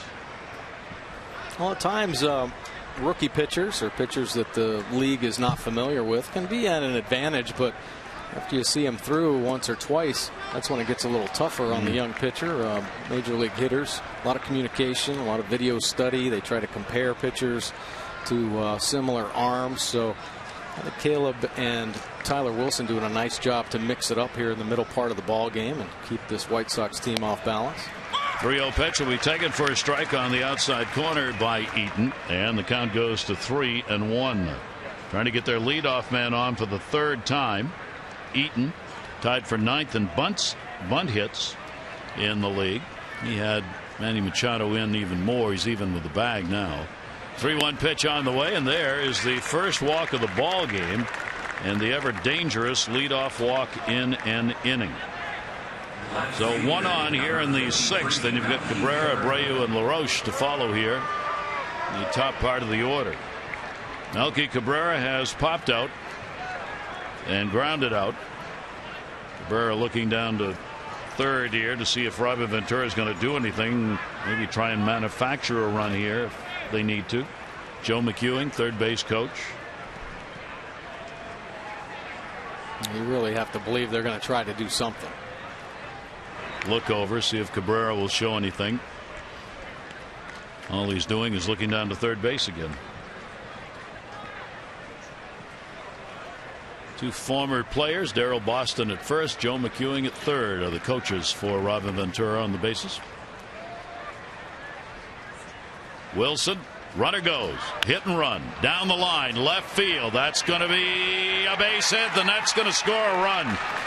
Eaton on his way around. McEwing waves him to the plate. Here's the throw. It won't be in time. And down to second with a double, Cabrera. So on the hit and run, Cabrera delivers a double. And the White Sox get on the board, a 1-0 lead. Well, Eaton getting a nice jump over there. And Cabrera, a good piece of hitting. Steve Pearce pulled over in that left center gap, and he finds the hole. Too much of the plate as Caleb Joseph hops out. Got to gun down Eaton. Cabrera putting the ball in play. You see Eaton with the read. Pearce can't come down with it in great speed. Able to score easily on the double. So Cabrera gets their base hit, his 17th RBI. And the leadoff walk, as so often happens, comes back to haunt you. Only walk of the game is scored. Now a runner at second base, and Abreu up. Abreu has grounded out and lined out. And he will take the breaking ball up high for a ball. So a chance for Abreu with a base hit here to add another run. He's hitting .361 with runners in scoring position this season. And believe it or not, that doesn't make the top 10. 1-0 pitch on the way. That's on the inside corner for a strike. Paredes is the leader with runners in scoring position in the American League at 536. And Calhoun of the Angels at 371 is 10th. Those are big numbers. 1 ball, 1 strike count. Oh, a big moment here in the ball game, where Sale is pitching. Not a lot of room for the Orioles to see the White Sox put up any more numbers. Nobody out. 1-1 delivery to him. Abreu takes it, couldn't time it. That will miss, and it goes to 2-1. Slider kind of backing up a little bit on Tyler Wilson there. Just missing. You see that up and in spot. Catches the top of the zone, but just didn't look right. Caleb Joseph setting up down and away, and ended up missing up there. And the home plate umpire does not reward Wilson. That's a strike in the outside corner. White Sox are 0 for 5 with runners in scoring position. They get that run on a run scoring all the way from first, with Eaton running on the pitch to Cabrera. Now a 2-ball 2-strike count on Abreu. They hold the runner close at second. Abreu will take it inside. Full count, 3 balls 2 strikes. Well, good try with that 2-seamer in. I like the fact that Tyler Wilson unflappable, not worried one bit about throwing the fastball inside. Shows what he's made of. A lot of pitchers a little timid, especially when they get the opportunity at the major league level, trying to throw in to the power hitters. 3-2 with a runner at second base. That ball popped up. First base side. Davis will come over and put it away. So Abreu is retired. It'll be a little tough here. There's a lot of glare. High sky. Big clouds, cumulus clouds rolling on through. Get the big out there. Leaves the runner at second base. A nice sequence from Tyler Wilson and Caleb Joseph with the open base, pitching to one of the toughest hitters in all of baseball. And flips in a 3-2 slider to get him pop up to Davis. Now LaRoche, power hitter, picked up a double his first time up, 1 for 2 in the ball game. And the pitch will miss outside for a ball. LaRoche got tagged out at third on the Jones assist from center field on that double play in the second inning, eliminating his leadoff double. See, Hardy's right behind second base, so Cabrera's not going to get a very big lead here. They give him the shortstop hole. Wilson with a 1-0 delivery to him. That's going to miss up high, 2-0. 80 pitches thrown, and we may be seeing the needle on the tank heading towards the E mark here a little bit. Just missing a couple pitches there. Kind of worked that outside corner, and could have gone either way. You see Chaz Rowe walking over to get loose in the Orioles bullpen. That ball in the air to center field. Back goes Jones. Adam giving chase, reaching and cannot get it. It'll roll all the way to the wall. Cabrera will nonchalantly come in to score. Throw will come into third, and the second double of the inning and the second double of the ball game for LaRoche gives the White Sox a 2-0 lead.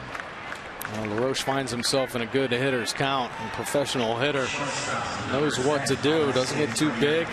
Pitch down and away. Another pitch on the outside corner, and he covers it, backspinning it to beat Adam Jones to straightaway center field.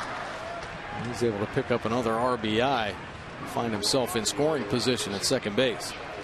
So Wilson, first inning where he's had any kind of a struggle. LaRoche, 2 doubles in the ball game, 2 runs on 5 hits now, and Dave Wallace going out, 1 to just to talk to Wilson, 2 to give that bullpen a moment to warm up as nobody's ready out there. And Tyler here this inning has fallen behind on counts and a couple of pitches that were a little fatter than he'd like them to be, and a 2-0 lead for the White Sox.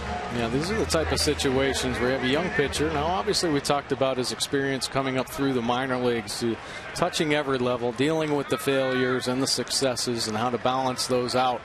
At the major league level, it's these type of situations where the game can really speed up on a young player. So nice job by Dave Wallace and Caleb to go out there, settle him down a little bit. Yeah, trying to do 2 things at once, give the bullpen a little opportunity, but Tyler a little breather.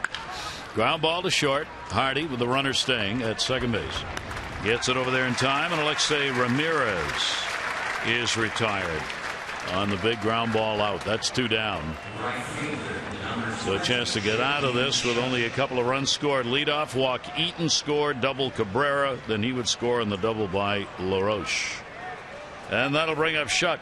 He had a base hit, stolen base in the 5th inning. Shuck is 1 for 2 in the ball game. J.B. Shuck after a 2-out RBI. 1 for 7 now, the White Sox with runners in scoring position. Hardy moved over at short towards second base, and the left-hander takes it for a strike. Good fastball. You talk about Tyler Wilson and the year he had in 2014. A breakthrough season, spending time in Double-A and Triple-A and picking up the 14 wins, but a nice low earned run average of 3.5. And he came into spring training and just impressed everybody. I mean, there were a lot of great performances in spring training. Wilson, Mike Wright, the guys you're seeing right now. Oliver Drake was in spring training. So many of these young pitchers getting the opportunity and building their trust. In fact, that when the Orioles need an arm, they call down and boom, they're here. They feel comfortable around this team, and they're having some good success. He's got an 0-2 count right here. We'll try and get out of the inning. Shuck waiting on it inside. Wilson's dad was a professional ball player, Philip Wilson. He was with the San Diego Padres, played in the organization, not at the major league level, from 79 through 81. Tyler wears those socks up like Adam Jones does a lot. Don't know if that's in honor of his dad, old-time baseball, or he just likes it that way. 1-2 delivery on the way. That'll go to second base. Cabrera's got it, makes the play, and that will retire the side.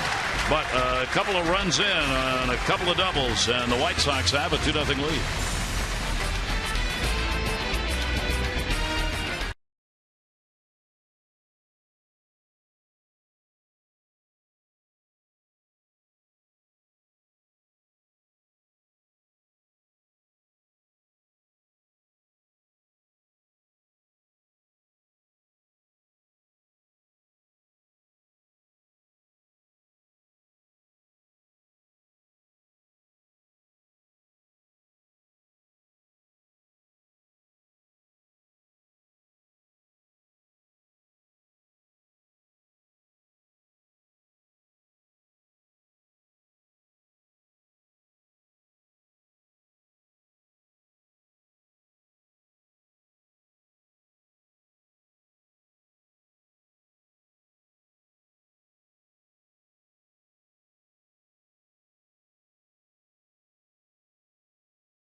Proudly serving the armed forces and their families for 80 years.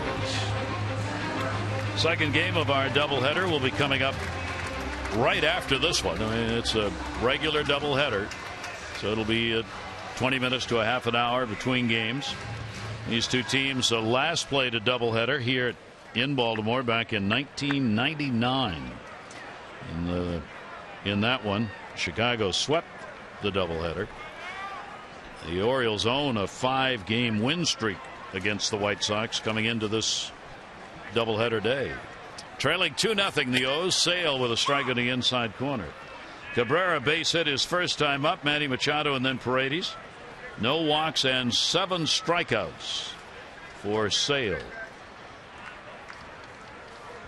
And that's the pitch that's done it. That is ridiculous, the amount of break that pitch gets. To have some really good hitters miss by that much. He's had 11 strikeouts for a high this year against Milwaukee. His career high was against Tampa Bay. It was 15 back in 2012. And a 1-ball, 2-strike count. Sale has been among the Cy Young Award balloting leaders over the last seasons. 1-2 pitch on the way, and there's that breaking ball. Somehow Cabrera was able to get the bat out and just foul it off. He wasn't going to swing. That might be the only way to get a piece of that. Man, Stick it out there. Don't try to hit it. It's unbelievable how much break he gets on this pitch from the side. See it sweeping across, and if Cabrera lets that go, it might end up hitting his back leg. That's how much break he gets on the plate. then comes back with a fastball and fouls it off. He was a finalist, Sale was, for the Cy Young Award and the Players Outstanding Player Award last year. He finished third in Cy Young voting last season. He's been in the top 6 Cy Young voting each of the last 3 years. You saw those great career numbers, and he signed out of Florida Gulf Coast University, his first-round pick back in 2010. He signed in June of 2010. He was in the big leagues in August of 2010. So one of those rare, just superstar-type pitchers that didn't spend much time at all in the minor leagues. 2-2 delivery on the way, and he got him. Fooled him that time. He just kept that pitch up and away in the off-speed delivery. That's 4 Ks in a row. And pitching Everett Cabrera very tough, showing him everything he's got. Take a look at the Nissan pitch track. Fastballs, breaking balls in, and the change. You see the circle change grip from that same arm slot as the fastball. A little fade away, and look how far out in front Cabrera is. And it takes so much velocity off that pitch and located very well. And to the top of the order, Manny Machado is struck out and flied out, and the breaking ball is in there for a strike. He has virtually consistently stayed with an off-speed pitch on the first pitch to Oriole hitters today. 0-1 delivery will be popped up third base. Beckham coming over, and that will end up as a souvenir. Shirt sleeve crowd on hand for this game 1. You're in the area. Plenty of time to get to game 2, which will follow with Mike Wright. Orioles 1-0 right-hander against Chris Beck, a right-hander who's going to make his major league debut for the White Sox. Here's the 0-2 pitch by Sale. Breaking ball in the outside corner. It's not fair, and that's 9 strikeouts and 5 in a row. Hard enough to hit the breaking ball when it's breaking into the righty, but when he backdoors it, what do you do? I mean, Paints on the outer third. You give up because it's out in the Orioles dugout. Comes back and catches the corner of the plate. Unbelievable. That's 5 in a row. Yep. Sale is really in it right now. Paredes up. He has struck out twice. 2 down, nobody on. The breaking ball will be outside. Orioles DH, one of the reasons why the Orioles DH number is way up at the top. Rowe's been in the bullpen now a couple of times up. Chaz Rowe. Foul back into the screen, and a 1-ball, 1-strike count on Paredes. Jimmy would have to be considered. Certainly one of the most surprising stories of this baseball season so far. Up in the air, not deep, left field. Cabrera in fair territory, puts it away. Side retired in order. That's 7 in a row, set down by Sale. White Sox are up 2-0.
first major league start here. Nice breaking ball to get Beckham out in front, handling his position very well. A lot of experience in the minor leagues and unflappable here at the major league level in his first start. A strikeout to Beckham. A nice pitch on the outside corner as he fields his position once again, covering first base. Family and friends on to cheer Tyler Wilson on. A local boy from Virginia, went to the University of Virginia. A fine first start, 6 strong innings, 5 hits, couple earned runs, just 1 walk and a strikeout. Take a look at his pitch arsenal: 66% fastballs, so 29% breaking balls, which is a nice mix. Don't have to go to the changeup quite as often. Chaz Rowe now into the ball game. Here's a look at his pitch arsenal: the fastball at 55%, and the breaking ball, the slider, 45% of the time. Haven't earned run average yet. 3 1/3 successful innings, couple walks, couple strikeouts for Chaz. Rowe making his 3rd appearance since being recalled from Norfolk. And the pitch will be taken inside. Beckham, Flowers, and Sanchez due up for the White Sox. Beckham has grounded out and has struck out. 28-year-old Rowe, appearing out of the bullpen for the Orioles, signed as a minor league free agent in the offseason by the Orioles. He has pitched for other major league ball clubs, including Arizona and the Yankees. 1 ball, 1 strikeout. Rowe's delivery, and that'll be fouled back into the screen. Made his debut with the Orioles against Miami on the 24th of this month. With the Tides this year, he'd gone 3-1, 2.19 ERA, all in relief, 17 relief appearances. This is his 27th major league relief appearance. 21 with Arizona, 3 with New York, and now 3 with the Orioles. Ground ball to the hole. Cabrera got it. Can he do it again? No, slips out of his hand. He made that play earlier on Abreu in the first inning. Not this time, though, and that's an infield hit. Had to get out there a little bit further. A nice angle to try to glove this ball. Looked like a clean base hit. Once again, trying to make that transfer and throw while his body is still moving. Beautiful effort to get to this ball, catching it right in the end of the glove, and as he spins, reaches in. And the first play he made in the first inning was able to get rid of it cleanly. This time, just unable to get the handle of that baseball. What an effort, though, by Cabrera.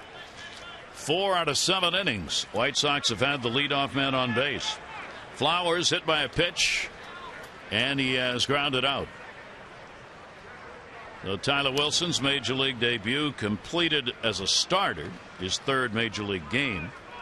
Now he'll wait and see whether or not Oriole bats and bullpen can come through. Best he can hope for here is a non-decision in the ball game. Infield double play depth with Flowers up, and he'll take the pitch inside for a ball. Well, this is a pretty proud day, I think, for this Orioles organization when they can sign and then develop a couple players that are starting here in this doubleheader. Tyler Wilson, one of them. So all the coaches that helped in the process of getting him to the big leagues are watching and anxious about it, and probably very excited about his opportunity. So a good day for the Orioles org. Elias Sports Bureau said the Orioles are the first team to have 2 pitchers start on the same calendar day that had made their major league debut for the first time earlier in the same season.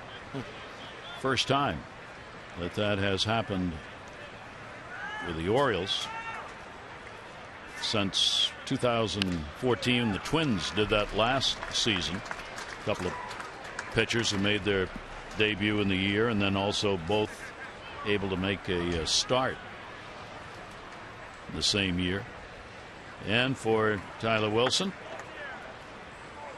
he will sit and watch now. Mike Wright will be the starter in game 2 for the Orioles against Chris Beck in his major league debut for the White Sox. Flowers with a 1-ball 2-strike count. Pitch will be outside, and the count goes to 2-2. Looking for that ground ball to try and get the double play here. Looking for the signs. The runner at first, Beckham, looking over to third to Joe McEwing here, see whether or not he might go. Nobody out. 2-2 delivery on the way, and there's a looper. That's going to be a problem. Bermuda Triangle, and a nice catch. Cabrera Tried for two, not in time. Boy, Cabrera's having himself a glove day. At second base, Flowers is out. Yeah, all over the place, and almost like a little extendo on the wrist and glove. Ball kind of getting away, and you see the glove just shoot out there, catching another 2 or 3 inches to come up with that fine grab. On the run, and we talked about the tough sky. Bright out and the haziness. Saw he had a problem with a pop-up earlier that Chris Davis ended up taking, but good concentration there. If the Orioles can come back in this ball game, this defense that they've played so far is going to be a big reason why. One down, runner remains at first. There he goes. Sanchez hit and run. That'll be fouled back. So Ventura's putting him in motion here in this ball game. This team that has struggled to score even 3 runs a ball game. Got 2 in this one so far, and Ventura got that first run by sending Eaton, who had drawn a leadoff walk in the 6th inning. He ran with nobody out, and Cabrera got a double, and he scored. Well, I think a hit and run is a great call for any struggling offense, and it helps build confidence. Hitters a lot of times when they're in problems, they're in between, so this takes the guesswork out. You are going to swing the bat right now, no matter where the pitch is, and it's successful. Even if you make an out but advance the runner to second base, you feel good about what you've done. Get him in the scoring position, but more times than not, with the defense moving in a hit and run situation, you have holes opened up, and it can really help build your confidence and obviously push some more runs across the plate for your team. Sanchez now with a 0-2 count. Switch hitter who is flied out, grounded out. Runner not going. Ball in the air. Pierce coming over. The ball's coming back towards him.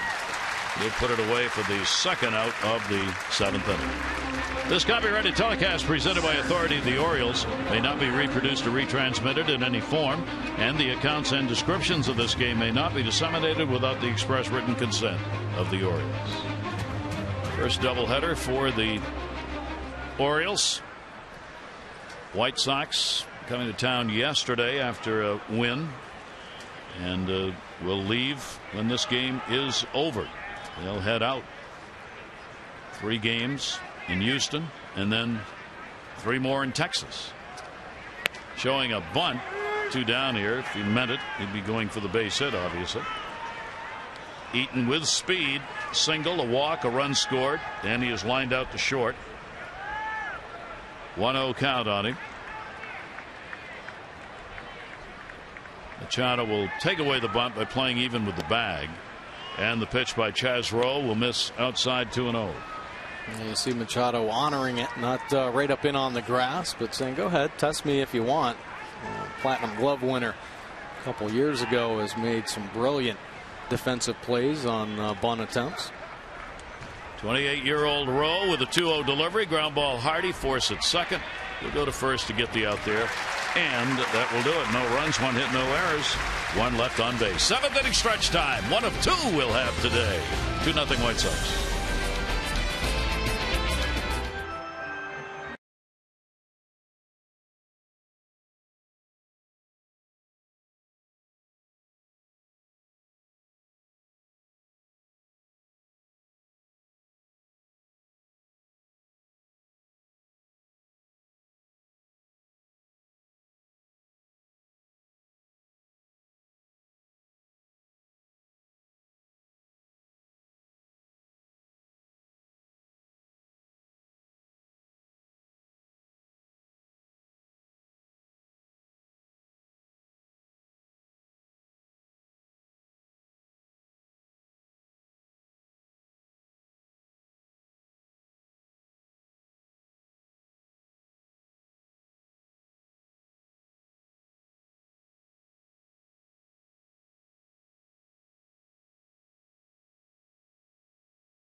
Doubleheader day here at Camden Yards. Orioles trailing it. There's your line as we go to the bottom half of the 7th inning. Sale, no walks, 9 strikeouts in the ballgame. Orioles have picked up 2 singles. Cabrera got 1 in the 3rd with 2 down. Young got 1 in the 4th with 2 down. Jones, Young, and Davis on the inside corner for a strike. Adam has struck out and flied out so far in the ball game. Sale has been untouchable to this point with that breaking ball. That one will miss outside. 1 ball, 1 strike count. Adam here in the month, hitting at .247 in May, 1 home run.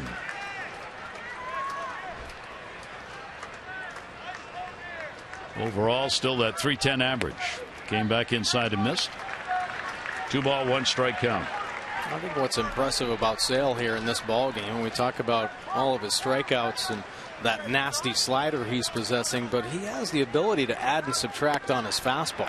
Right there. He's thrown 3 fastballs here to Adam Jones. The last 3, one was 89, one was 91, that one was 93, and he's touched 96 today. So the ability to change his speeds, I think, helps him sneak up on hitters. 2-2 delivery on the way. Well, when you throw a breaking ball that's as good as his, a slider, a curve, and then you've got different variations of your fastball, you're going to win some games. Yep, keeps hitters guessing, off balance. Here's the 3-2 big pitch, lined into center field, a base hit. Might have been ball 4, but it doesn't matter. The Orioles get a leadoff single here in the 7th inning, and that means a potential tying run gets to come to the plate. That is a great swing from Adam Jones. I mean, the bat head staying above the hands. This is a tough pitch. This is a changeup up and away. So he sees it pretty good, but how you approach that pitch. And Adam Jones approaches it the right way. Crisp single right back through the middle. And now here is Delmon Young. Young with a single, 1 for 2, 6 for 17 off Sale, including a home run. And the pitch will miss outside for a ball. Sale hasn't thrown many first pitches that have been out of the strike zone in this ball game. He's gotten ahead of hitters, and maybe here in the 7th, falling behind Jones, now Young. Maybe we're seeing a little bit of the day show on Chris Sale. Getting up to 90 pitches right now. Young will try and take advantage of that. A .332 career hitter against the White Sox, Delmon Young. And a swing and a miss. Sale did not give in. Kept that pitch moving and down and in. A 2-0 count, a great hitters count. Most generally, hitters gearing up for the fastball, but Sale around a little bit now. A beautiful changeup down at the bottom of the zone. You see the Nissan pitch track, 3rd pitch. Down in that lower 3rd. 2-1 will come inside. So indeed, Sale falling behind hitters here. And a 3 ball, 1 strike count on Young with Chris Davis waiting on deck. Flowers trying to mount a comeback. Flowers having a little conversation with the home plate umpire on one of those balls on the fastball. 3-1 runner back to the bag. Little lob toss by Sale over to first base. 0-2 record against the Orioles. Lifetime for Sale. Here's the 3-1 delivery. Young. He again throttled back on the pitch. 3-2. No such thing, as Buck Showalter keeps saying, as a fastball count anymore in baseball. There is not. 3-1 count. Great changeup down and away. Young all over the fastball. 3-2. Runner not going. And a swing and a miss. He dug down for a little heater. Young asking, was it in the strike zone? Answer, probably no. That's the 10th strikeout. A little zoom ball. After an 81-mile-an-hour changeup, lets it loose. 95 taking off the outside corner of the plate. A couple great changeups and hitters counts, and then coming with the cheese for strike 3. So Chris Davis, who's been driving the ball deep, 0 for 2 in the ball game. Runner at first, 1 down, and Chris will take it inside.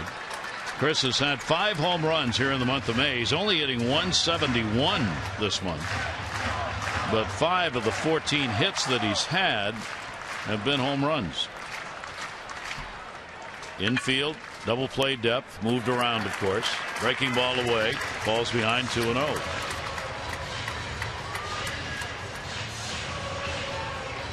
Well, after all those sliders Chris Davis saw his last at bat, I think he'd be looking for that outside corner, that outer third. Pitch on the way, and took something off the breaking ball, and the count goes to 2-1.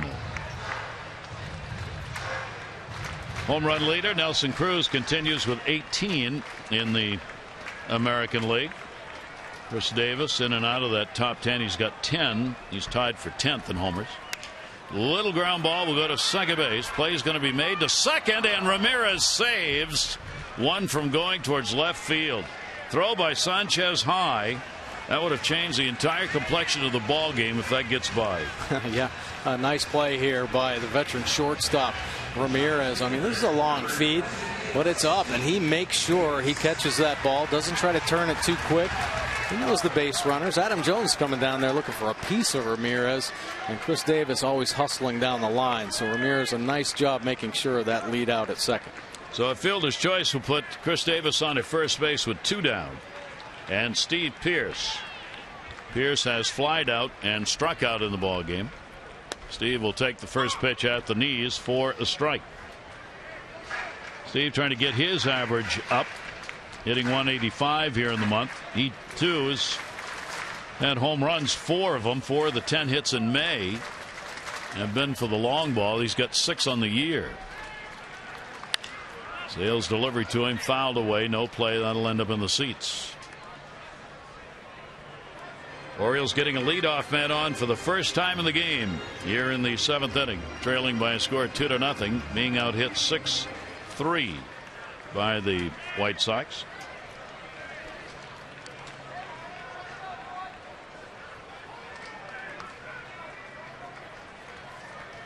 And an 0-2 count. Pearce again fights it off, fouls it away.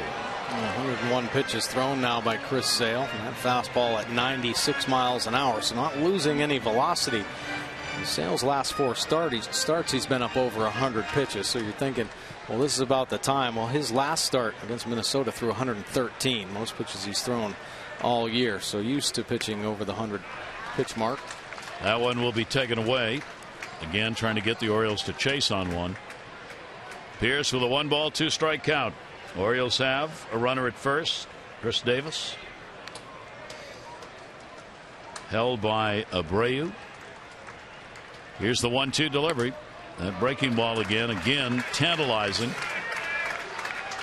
Pearce stays with it though, and the count goes to 2-2.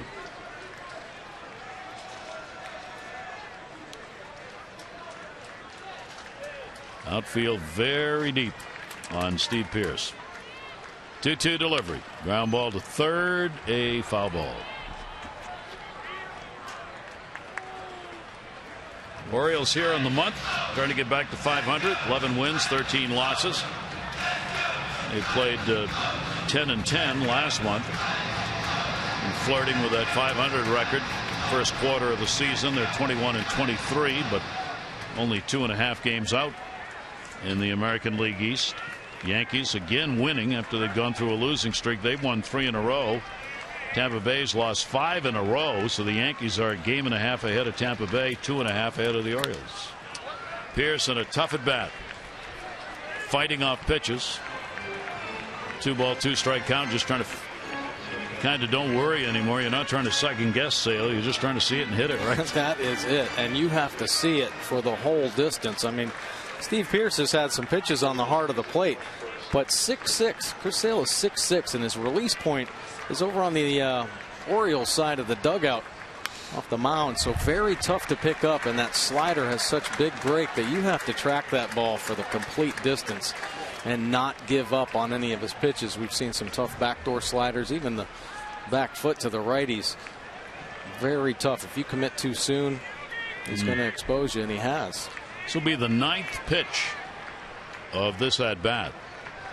and the 107th of the ball game. Ground ball. It's going to be a tough play. Beckham barehands it, throws, and doesn't get him. Ball dropped. Dropped it on the chalk line, and the home plate umpire helping out.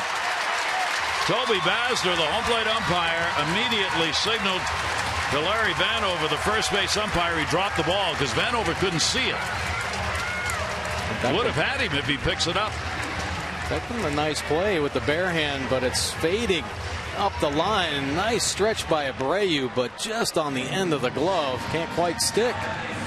Orioles threatening now with runners at first and second. So the little plays that are big plays. The Orioles get runners on at first and second in what could have been the final out of the inning. Don Cooper, the pitching coach of the White Sox, their bullpen has not been active. They just now are getting somebody up in the pen. And the Orioles will bring the potential go-ahead run to the plate in J.J. Hardy with 2 on and 2 down. Patrica's up in the bullpen for the White Sox, but you see that's the first toss that he's made. And Toby Basler, the home plate umpire, is going to go to the mound and say, let's go, gentlemen. Just trying to draw time for the pen here. Yeah, give Patrica a couple pitches. Don't want to let this game get out of control. Sale, though, in complete control up until this point. And now Orioles threatening a little bit. But one pitch could get him right back into the ball game, and then they'd have to really scramble to get the bullpen going. So let's see how big that play not getting Pierce proves to be. Infield single for Steve Pierce. 2 on, 2 outs. J.J. Hardy is flied out, struck out. Hardy will put it up in the air in the first pitch. First base side, foul territory. Abreu's got room, and the inning is over. So Sale gets out of it. No runs, 2 hits, no errors. 2 are left on base, and the White Sox protect a 2-0 lead.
.113 doubleheaders have ended in sweeps, 51.8%, which is, I think, contrary to what most people would think when you think of doubleheaders and the splits. 66 of 113 doubleheader sweeps were won by the home team. So sweeping a doubleheader is not, in fact, a rare occurrence, and home teams do have the advantage when there are sweeps. The home team has won the first game of a doubleheader on 121 occasions, and then going on to get the sweeps in 66 of those. So we'll see what happens on this doubleheader day. Here is Cabrera. He'll take the pitch for a strike. We're in the 8th inning. Cabrera double scored in the 6th inning, picked up an RBI. He is 1 for 3 in the ball game. Melky Cabrera, 2-3-4 in the lineup against Chaz Rowe. Came on in the 7th inning. That'll be in the outside corner for a strike. Chaz Rowe throwing the ball very well His time here in the major league level, had a great spring training and pitched very well in AAA. See Brian Mattis warming up in the Orioles pen. 0-2 count. Had to burn that one inside and did down low. Cabrera's had good numbers here over the years, and he's played a few games here.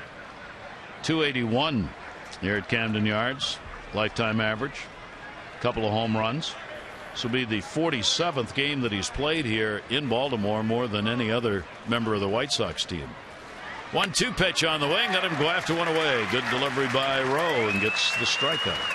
It's the good movement on the fastball, the two-seam fastball, kind of showing itself up and over the plate. But look at how much movement he gets. Ends up on the outer third, 91 miles an hour. Caleb wanting the pitch inside, but ends up becoming very effective anyway. Wilson, couple of runs, 5 hits over 6 innings. Tyler Wilson in his first start in the majors. He walked one, struck out one. Rowe on in relief.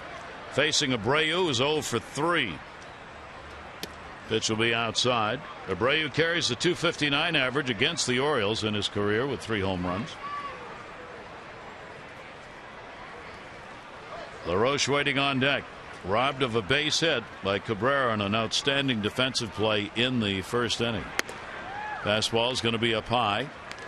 And Abreu 2-0 from Rowe.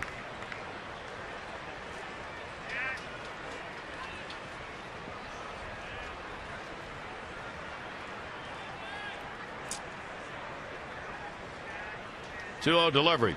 Abreu will take that, and it will be on the outside corner for a strike. His fastball, good velocity from Chaz Rowe at 93 miles an hour. Some experience at the major league level. And, really working his way back. Wants to reestablish himself.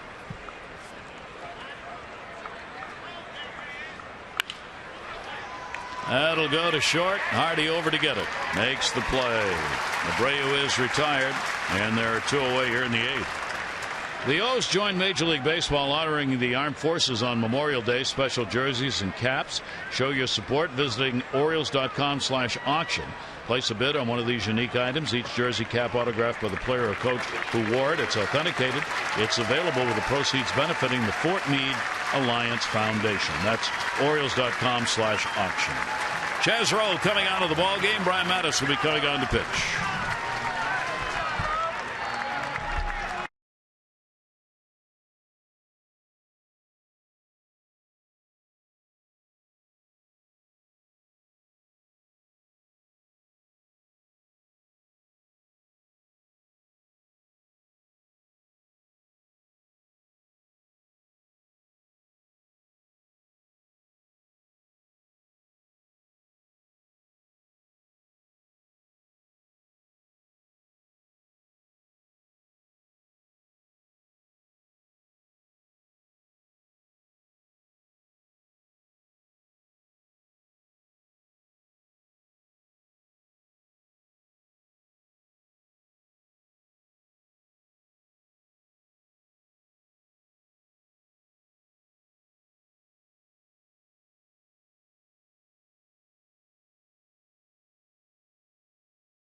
Go with a consistent mix. That fastball 47%, the breaking ball 31% of the time, and the change 22%. Starting to balance off because Brian's facing more right-handed hitters. A lot of success against lefties. A 3.18 earned run average, 13 punch-outs, 11 walks in his 17 innings of work. And there you see the lefties at 214 and the righties at 242.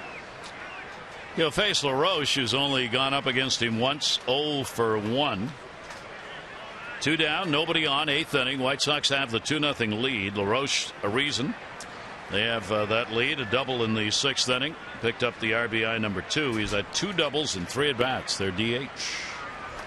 And will take the pitcher of all.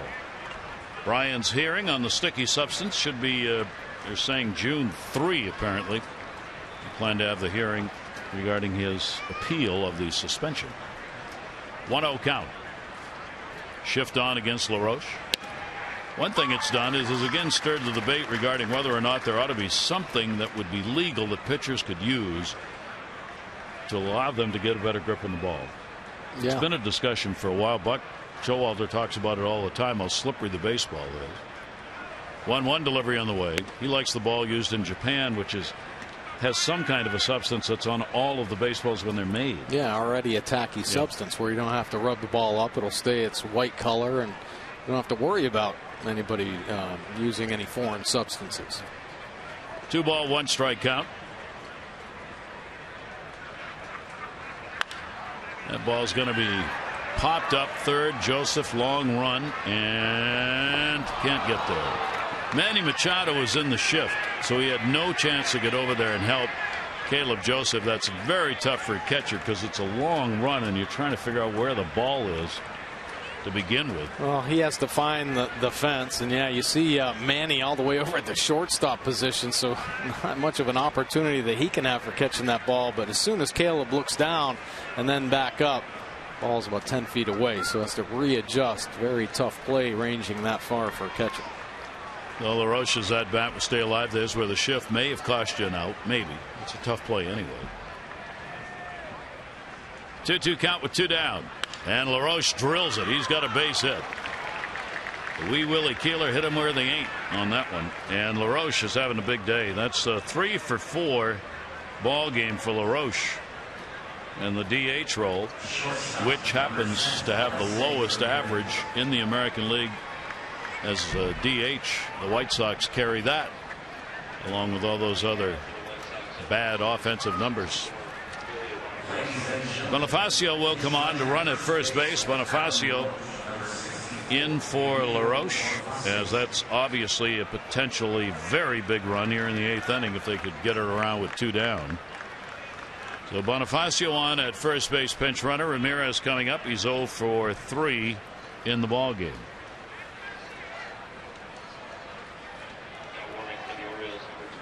Bonifacio will be held by Davis. Ramirez will take the first pitch in there for a strike. Ramirez 1 for 6 off Brian Mattis. Tommy Hunter, a right-hander for the Orioles, getting ready. This Orioles bullpen has been solid here recently. After a slow start to the season in April, they've really picked it up in the month of May.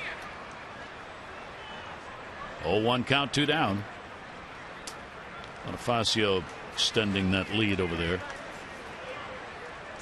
Now, this is what we're talking about, the bullpen ERA improvement this season. A few teams, Tigers, Padres, Reds, pretty good improvements. But take a look at the Orioles, 4.35 in April, but dropped all the way down to 2.37 in the month of May, a 1.98 difference.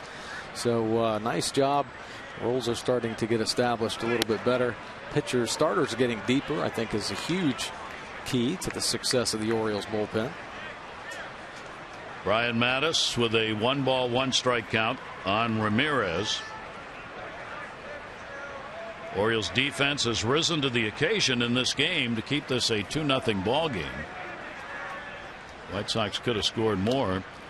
That one's going to be fouled off. First inning, Abreu robbed of a hit by Cabrera on a ground ball for the 3rd out.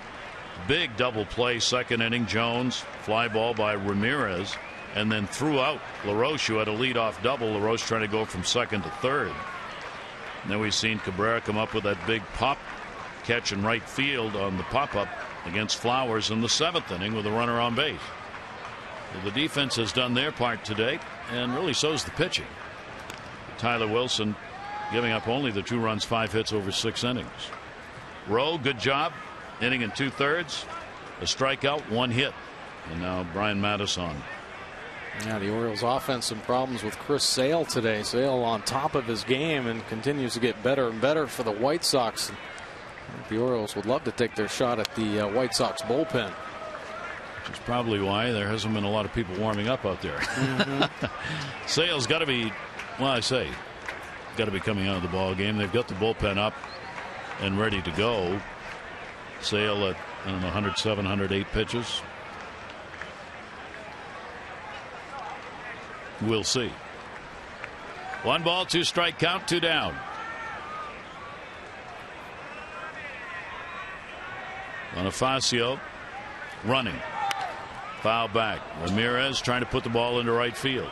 He had that big hole and doing it the old-fashioned way, picking up that back foot and trying to drive the ball between first and second base. Yeah, a little bit easier when it's elevated. Ryan Mattis throwing the change up there, but leaves it up in the zone, giving Ramirez a better opportunity to slap it over there with Bonifacio on the move, but just fouling it off. See if Ventura will run Bonifacio again here with 2 down. 1-2. Looked like he was going, but he gets back to the bag.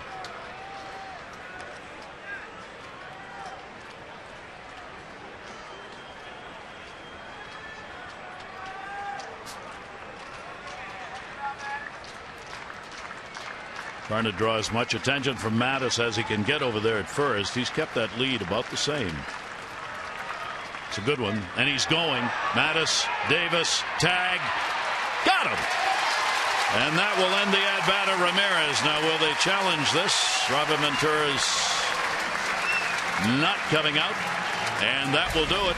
As the Orioles, it'll be a caught stealing to end the inning. The White Sox have a 2-0 lead.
White Sox starting pitcher Chris Sale really abusing this Orioles offense with fastballs, changeups, nasty sliders down into the righties. Woo, filthy ones there. Walking up J.J. Hardy. Another Orioles hitter looking the changeup away. The slider been a devastating pitch. Both the back heel of a righty and backdooring it. These 7 innings pitched, just 4 hits given up, no walks, and 10 punch-outs for Chris Sale. 108 pitches to this point, and still in the ballgame. He has the franchise record for the White Sox, fanning 10 or more in 21 games in his career, including this one. Caleb Joseph, bottom of the 8th inning. Sale's pitch is in there for a strike. For Joseph in the ball game, he has flied out, struck out. Cabrera and then Manny Machado due up against the left-hander.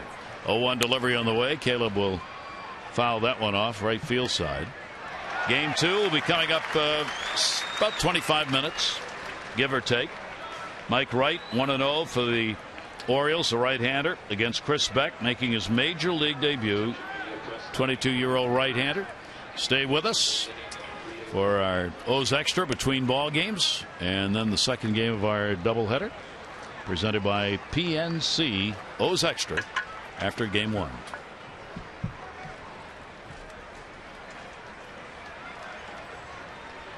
Sale with a 1-2 delivery. Joseph will take it outside. 2-2. So Zach Duke joining Jake Patrica in the bullpen. Patrica had been up in the last inning. He's ready to go. 52. Here's the 2-2 pitch on the way, and that's fouled back. And there's the late swing because of all those off-speed pitches.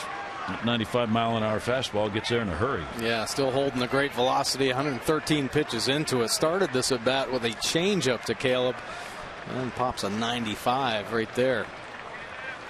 Joseph 269 off left-handers. 2-2 delivery to him, then came inside and puts it into the seats.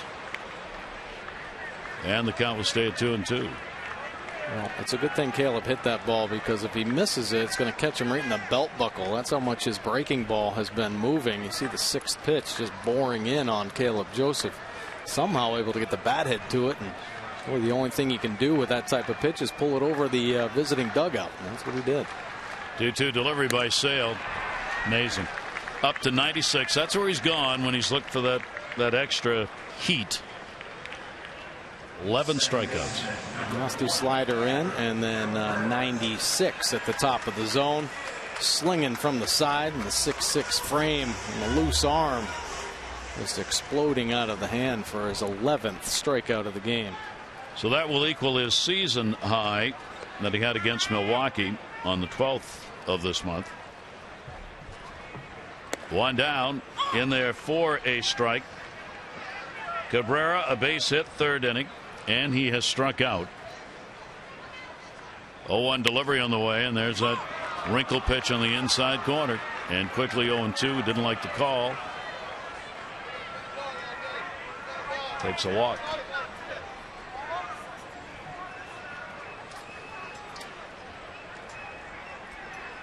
Oh-2 count. One down, base is empty. Way outside. Sale has thrown as many as 127 pitches in a ball game. That's his career high. He's thrown 118 so far in this one. That's the second time Cabrera's had to do that, and somehow found a way to hit a breaking ball that he wasn't going to swing at. Right, just taking it right out of Flowers' glove. That breaking ball was already across the plate when he put the prevent swing on. So the count stays at a ball and 2 strikes.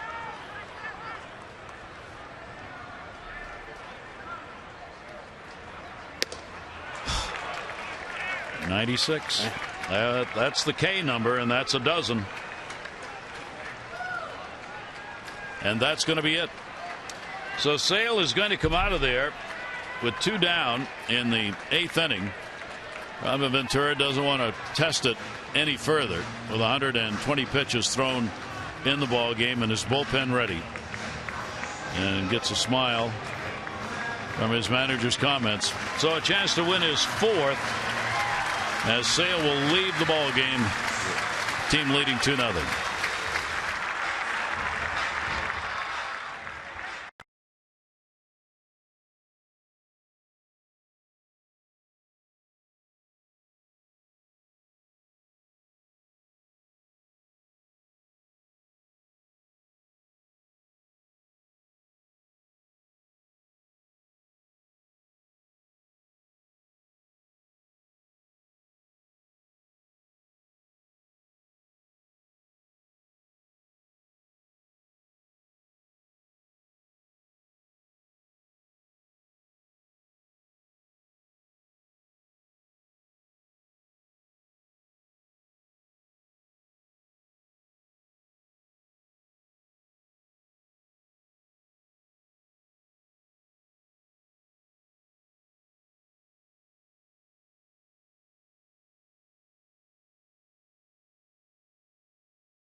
Showing why he is one of the best in baseball on the mound. Yeah, pretty impressive, and really kind of changing his pitch arsenal today as opposed to the season where he was averaging 11% breaking balls. A lot of sliders today, up to 24%.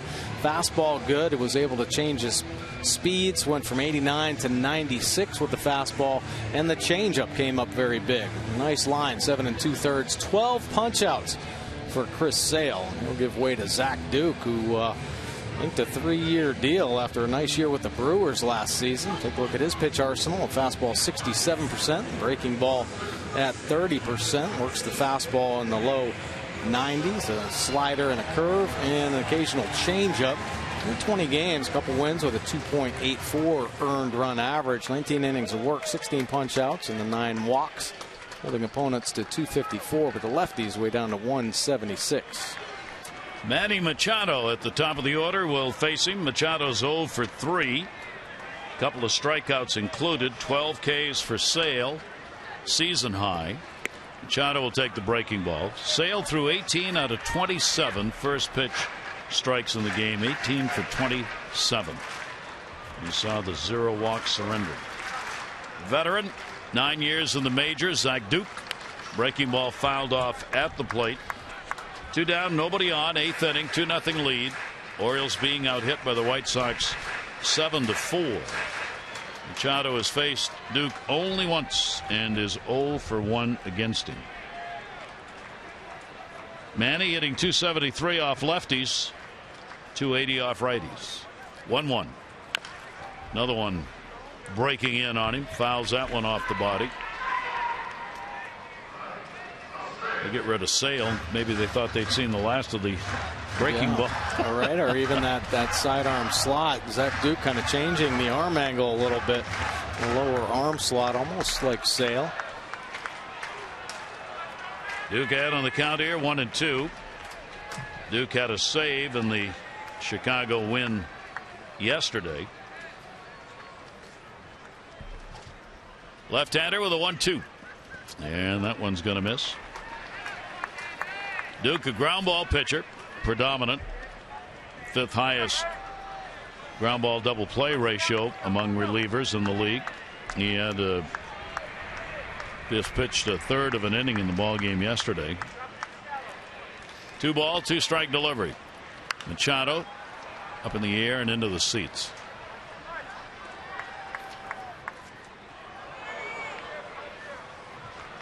Orioles have been shut out 3 times this season. They have shut opponents out a couple of times. White Sox have only 1 shutout as a team. 2 ball, 2 strike count. Machado down to 3rd, foul ball. And that's the type of pitch where Zach Duke is at his best. Looks like it ground balls down in the bottom of the zone. Good 2-seam movement down there. Not throwing a lot of changeups this year, but when he has in the past, certainly works that off the fastball. And slider, the bigger usage. See him drop down and flip that in there. You see his location very good, trying to work Manny inside. 2-2 delivery on the way, and that one's going to be fouled off. So it'll be at least an 8-pitch at bat for Manny Machado. Orioles took the series against the White Sox last year, winning 5 out of 6. They've won the only game this year, 8-2. Machado and a check swing, went around. He's gone. You can't do that, Manny. You just can't do that. Understandably upset, but now the Orioles have lost their 3rd baseman here for the rest of this ball game, slamming a bat down on the called 3rd strike. Side is struck out, 2 by Sale, 1 by Duke. We've completed 8 here at Camden Yards, and the White Sox maintaining the lead. Here's what home plate umpire Toby Basner saw in calling the check swing strike himself, and once you do that, it's all but automatic that you sit.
more about protecting Manny from any further as Machado gets thrown out of the ball game. So we go to the 9th inning with Ryan Flaherty coming into play at third, and Brian Mattis out of the ball game. Tommy Hunter on the mound. I see Tommy Hunter's pitch arsenal this season. A good fastball at 67%. He's throwing a lot of two-seamers with nasty movement in the mid-90s. And breaking ball 33% of the time. 4.74 earned run average. Tommy's picked up a couple wins.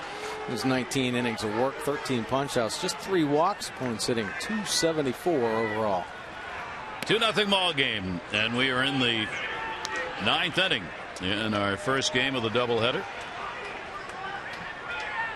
Ramirez left at the plate when Bonifacio got caught stealing an actual pickoff. Larry Vanover with a call at first on the check swing on Ramirez. Crowd getting on the umpires, of course, after it was the check swing that struck Machado out and costing any further appearances in this game as he got heaved. 1 ball, 1 strike count. Hunter's delivery. Ramirez swings through that one. Good pitch there from Tommy Hunter. Nice movement, 94 miles an hour, bottom of the zone. Tough pitch to get to. Ramirez a big 6 for 11 off Hunter. Fouls it back into the screen. Runs coming, and there were only 2 of them in the 6th inning. A leadoff walk to Eaton by Tyler Wilson, the Orioles starter. Cabrera followed with an RBI double, then with 1 away. LaRoche an RBI double, and those are the only 2 runs of the game. The rest have all been about the pitchers, particularly Sale. No runs, 4 hits, 7 2/3 innings, no walks, and 12 strikeouts for Chris Sale. Hunter with the 2-2 delivery and a swing and a foul tip, and that one got a piece of Caleb Joseph. Got him good too. 96-mile-an-hour fastball, 2-seam variety. Ramirez just getting a piece, and Caleb taking the pain here. Doesn't even get up and walk it off. You see that good late movement and just under the glove. It looks like it caught him right on the toe, top of the toe. 2-2 delivery on the way. Ramirez going after one, drives it down the line right field. Young a long run. Davis, nice catch over the shoulder and made it look routine. Good play. 1 down. Orioles baseball on Masson, brought to you by Southwest Airlines. Book your low fare now at southwest.com. Gary Thorne and Mike Bordick with you for game 1 of the doubleheader. Game 2 will be about 25 minutes after this game is concluded. 1 down. Shuck, a base hit, 1 for 3. And the pitch taken for a strike.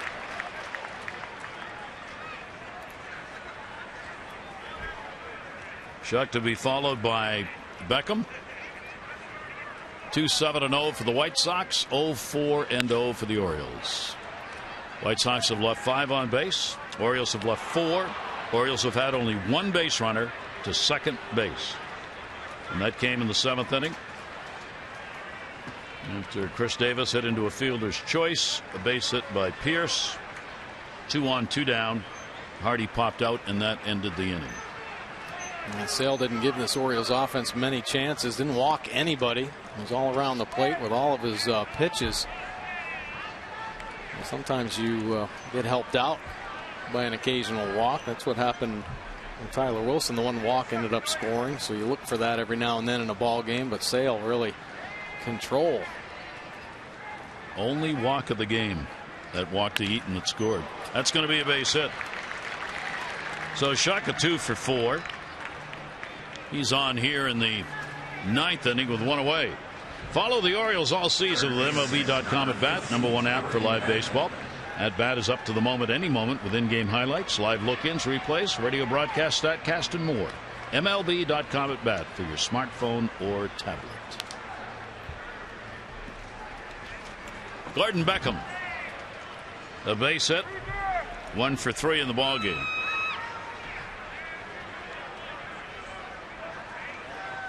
He too taking a look down to third, but no signs here with 1 away.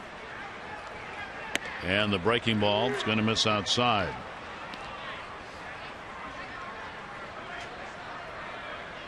Beckham a 2 for 10. Lifetime off Tommy Hunter.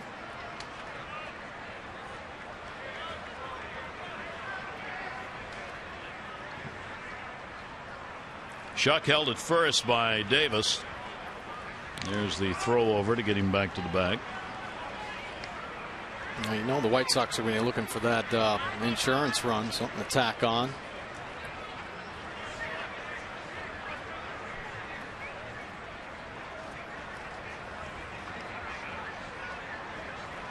Tommy Hunter's been, we talked about the bullpen turning it around in May. He's been a big part of that. A slow start. Seemed like every time he was pitching in the month of April, there was a broken bat base hit whenever he came into a ball game, and it really got his earned run average up, but he's consistently brought that down his last 14 outings, posting a 2.35 earned run average. Runner goes, throw down, and not in time. So Shuck will pick up the stolen base. The White Sox are 2 out of 3 in stealing bases in the ball game. Take a look at Shuck's jump. Tommy Hunter went over and tried to pick him off, slow him down a little bit, but still a pretty good jump. Not a bad throw from Caleb, but the good speed wins. 3 for 3 for Shuck, stealing bases. See Cabrera straddling the base. Ball's going to go to left field. Base hit. Late start by Shuck, though. He'll have to stop at third. So Beckham gets his second hit. He's 2 for 4. And the White Sox threatening to put another run across here in the 9th inning. Obviously in a 2-0 ball game, anything that crosses the plate at this point is enormous. So first and third, one down. And Flowers will come up against Tommy Hunter. Flowers faced him only once, 0 for 1. Hit by a pitch, grounded out, popped out on a fine catch made by Cabrera in shallow right field in the 7th inning. First and third, one away. Flowers going after the first pitch, fights it off. White Sox are 2 for 10 with runners in scoring position in this ball game, having stranded 5.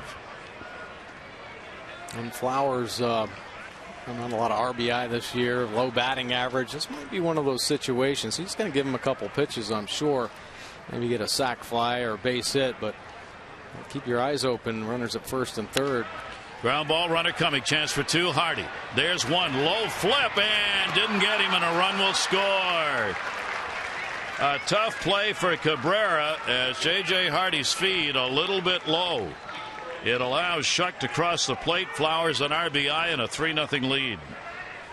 And J.J. ranging up the middle a little bit, but the low feed kind of gets Cabrera turned more towards the outfield and has to rink a real unorthodox turn from down low, and Beckham getting in on him. A low throw. Just a little bit late there, even if Chris picked it. I think Flowers may have beaten it. So Flowers will pick up the RBI, his 10th of the year. And a 3-0 lead. He does it on the fielder's choice. And here is Sanchez, still only one away. And the pitch, breaking ball inside, 2 down rather. And the pitch taken inside. Hunter looking to work out of the inning here. Davis playing in front of the runner at first base. There goes the runner. Boy, they're still running. Ball popped up in the air, left field. Pierce. And he's got it to end the inning, but an important run added here.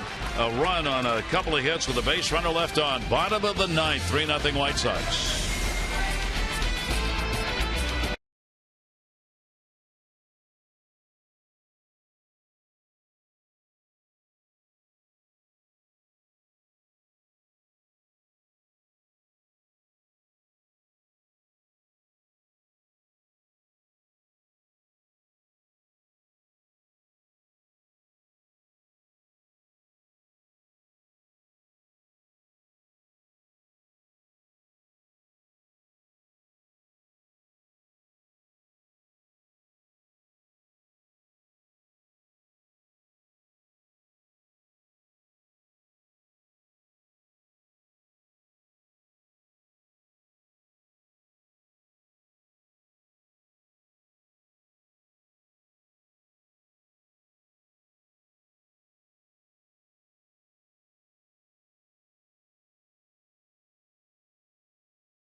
between games of this doubleheader. And Rick, the O's come to bat in ninth, down by 3. Too much Chris Sale today. He was magnificent. Boy, you're absolutely right. The Orioles run into a buzzsaw. Chris Sale, as Jim said, 12 strikeouts on the day. The Orioles right now with 13 strikeouts in the game. They're down 3 in the ninth. Big part of the order coming up. We got to get some runs here. Yeah, big insurance run for the Sox in the top. Let's see how it turns out. Back upstairs to Gary and Mike. And they'll be back to recap this first game of our doubleheader. Jim and Rick will take a look at it. We'll see what the Orioles can do here in the bottom half of the ninth inning. The Orioles have been shut out by Miami and Tampa Bay twice. Those are the 3 shutouts against the Orioles this season. The White Sox trying to pick up just their second shutout of the year in a 3-0 ball game here in the bottom of the ninth, and the left-hander will start this bottom half. Yeah, keep Jimmy Paredes on the right side. A lot of at bats right-handed this year for Jimmy. Of course, we know about his batting average. I mean, it's been up there on both sides, but just not a lot of exposure. So taking a shot on the right side of the plate, keeping Zach Duke in the game. David Robertson with 9 saves. Their closer. Bullpen will be active for the White Sox. So Paredes coming up with an 0 for 3. He's 0 for 7 in 2 games against the White Sox this year. And the breaking ball is in there for a strike. We're in the bottom of the ninth. And the Orioles just needing to get a couple on here. Why that leadoff batter so important in the attempt in the ninth inning to get back into it. Another bender off speed and an 0-2 count. There is Patrica and Dan Jennings. Patrica's been up 3 times. 0-2 count. That should be foul. And to make sure, Duke kicks it away. That ball stays on the grass. The Orioles get the leadoff man on. Paredes will make his way back. A nice job by Duke not giving up on that either, because if it would have kicked, it might have come back into fair territory. No, don't give up on those balls. Chase them down, make sure they stay foul. Brady's back with a 0-2 count. Some limited action around the major leagues today in the East. Yankees are playing in Oakland tonight. Sabathia is going to pitch. Boston's at Texas tonight. Swing and a miss. Tag put on just in case. So an 0 for 4, 3 strikeout day for Paredes. 1 away in the ninth inning. Maybe not as devastating as Chris Sale's, but still a pretty good slider from sidearm position. Working itself down and in to Jimmy Paredes, taking enough off to get him out in front. Tough pitch. Good finishing pitch for Zach Duke. Duke has a save. He converted his first save against Oakland on May 15. It was just the second save of his career. The other one came in 2011. And this is a save situation. One of the Orioles piling up the K's today. 12 by Sale, 2 so far by Duke. He struck out both batters he's faced. The Orioles again have a streak of 4 consecutive strikeouts. Adam Jones a base hit, 1 for 3 in the ball game. The only Oriole to avoid the strikeout today has been Chris Davis. How about that? Right. And a swing and a miss, and a 1-2 strike count on Jones. Another good slider there from Duke. Sale on the winning side of it right now. The White Sox starter would be 4-2 and get his first win of his career against the Orioles. Tyler Wilson in his first major league start still on the underside of the ball game. He'll take off, and the throw will be made by Flowers to record the out. Another strikeout and a 2-3 on the putout. Another slider down in the dirt. And Jones giving chase on that one. Orioles have struck out 15 times in this game. 27 outs are needed to finish a ball game, and so far With 26 of them, 15 have been Ks. Young has struck out once, and he's picked up a base hit, 1 for 3 in the ball game for Delman. Orioles down 3-0 and down to their final out as Zach Duke looks to pick up his 3rd career save. The 0-1 delivery on the way, and that'll be outside for a ball, 1-1. Second half of our doubleheader coming up about 25 minutes after this one concludes. Mike Wright for the Orioles and Chris Beck, major league debut for the White Sox. 1-1, 9-iron chance on that one, and not much of a chance, really. 1-2. Well, he finishes that one off. Those a pretty hard slider there, 80 miles an hour. Delman thinking he can catch it out in front of the plate, and it bites down and in. That one he gets fouled. So the count will stay at 1-2. One man to second base in the ball game, none beyond that for the Orioles. That was in the 7th. Melky, Cabrera, LaRoche, the 2 RBIs for the White Sox. Both coming in the 8th inning on doubles, and a leadoff walk to Eaton that started it. Only walk of the game. Ground ball up the middle, off the mound, base hit. Orioles still alive. Second hit of the ball game, 2 for 4 for Delman Young. Nice piece of hitting there, staying on the ball, driving it back through the middle. Tough pitch down, maybe even a ball down there, but good job taking the bat head to the ball. That'll get Chris Davis to the plate. Orioles trying to get one more on. Chris has a fielder's choice, has flied out, and he has grounded out. Orioles get their 5th hit. Chris will take the pitch outside for a ball. Davis 0 for 1 off Zach Duke.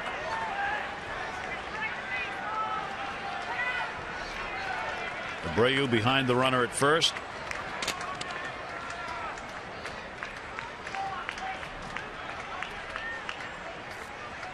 And the 1-0 delivery to Chris. He's seen a few of those today. Sale kept throwing that breaking ball way off the plate. You really have to fight to keep that front shoulder in and front hip locked as long as possible. 1-2. 1-2 down, runner at first. So will Davis join the crowd here, and the strikeout group.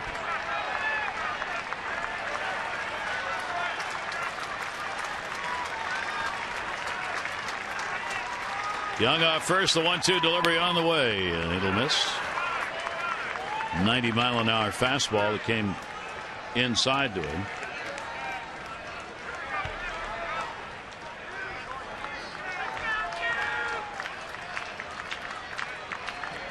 Two ball, 2 strike count. Runner goes in the air, right field. It is deep, way back. Chris Davis, and goodbye, home run. Don't count the Orioles out yet. Davis with a 2 RBI homer, his 11th of the year, and it is a 1-run ball game. Well, they've been having success with that slider down and away off the plate, but this Duke slider stays on the plate, and Chris Davis makes him pay. 3 homers in the last 2 games. So the Orioles, bottom of the 9th, make it interesting. Eugene Wagner, our Maryland Lottery contestant of the game. That's a $500 home run for you. And that will take Duke out of the ball game. And here's a look at that slider. Starts it off at Chris Davis, staying on the plate. Good head position. And the fans on the flag court get another Chris Davis souvenir. We'll see if the Orioles can get one more.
Chris Davis 3 home runs in the last 2 days, and they'll bring on Jake Patrica as the White Sox look for that third out. Fastball 73% for Patrica, and it is a power sinker. His best pitch in low 90s, and breaking ball, an occasional slider at 7%. A pretty good changeup. 16 games this year, 4.20 earned run average, 9 punch outs to 5 walks. His pitch better recently, got off to a slow start in April. See opponents hitting .333 off Patrica. So Patrica's trying to get his first save of the season. Travis Snyder is going to be the pinch hitter. Snyder will hit for Steve Pearce, who had a 1 for 3. It is a 3-2 game. Chris Davis delivering his 11th home run, picking up the 2 RBIs and putting the Orioles within 1. Patrica's pitch is in there for a strike. Patrica's allowed just 4 home runs in his career in 107 innings, the 6th fewest among American League relievers who have 70 or more innings pitched. 0-1 is fouled back by Snyder. Patrica appeared on the 27th against Toronto. He struggled. Here's O'Day getting ready in the bullpen. Patrica's allowed 1 run, 2 hits, at least 1 run in back-to-back appearances for the first time since early last year. Chris Davis making this game 1 interesting to that long ball. Here's the 0-2 delivery, and that's the game. So Patrica comes on and gets the strikeout. Snyder retired, and that will do it. The Orioles get 2 runs, 2 hits. They leave nobody on, and in the first half of our twin bill, the White Sox come away with a 3-2 victory. And game 2 will be coming up in about 25 minutes. This telecast has been a Masson presentation. Stay tuned to Masson for game 2 of our doubleheader following O's Extra, presented by PNC. Jim and Rick standing by. That's coming up right now. We'll bid you adieu, but not for very long. We'll be back with game 2. White Sox win this one 3-2. Jim and Rick.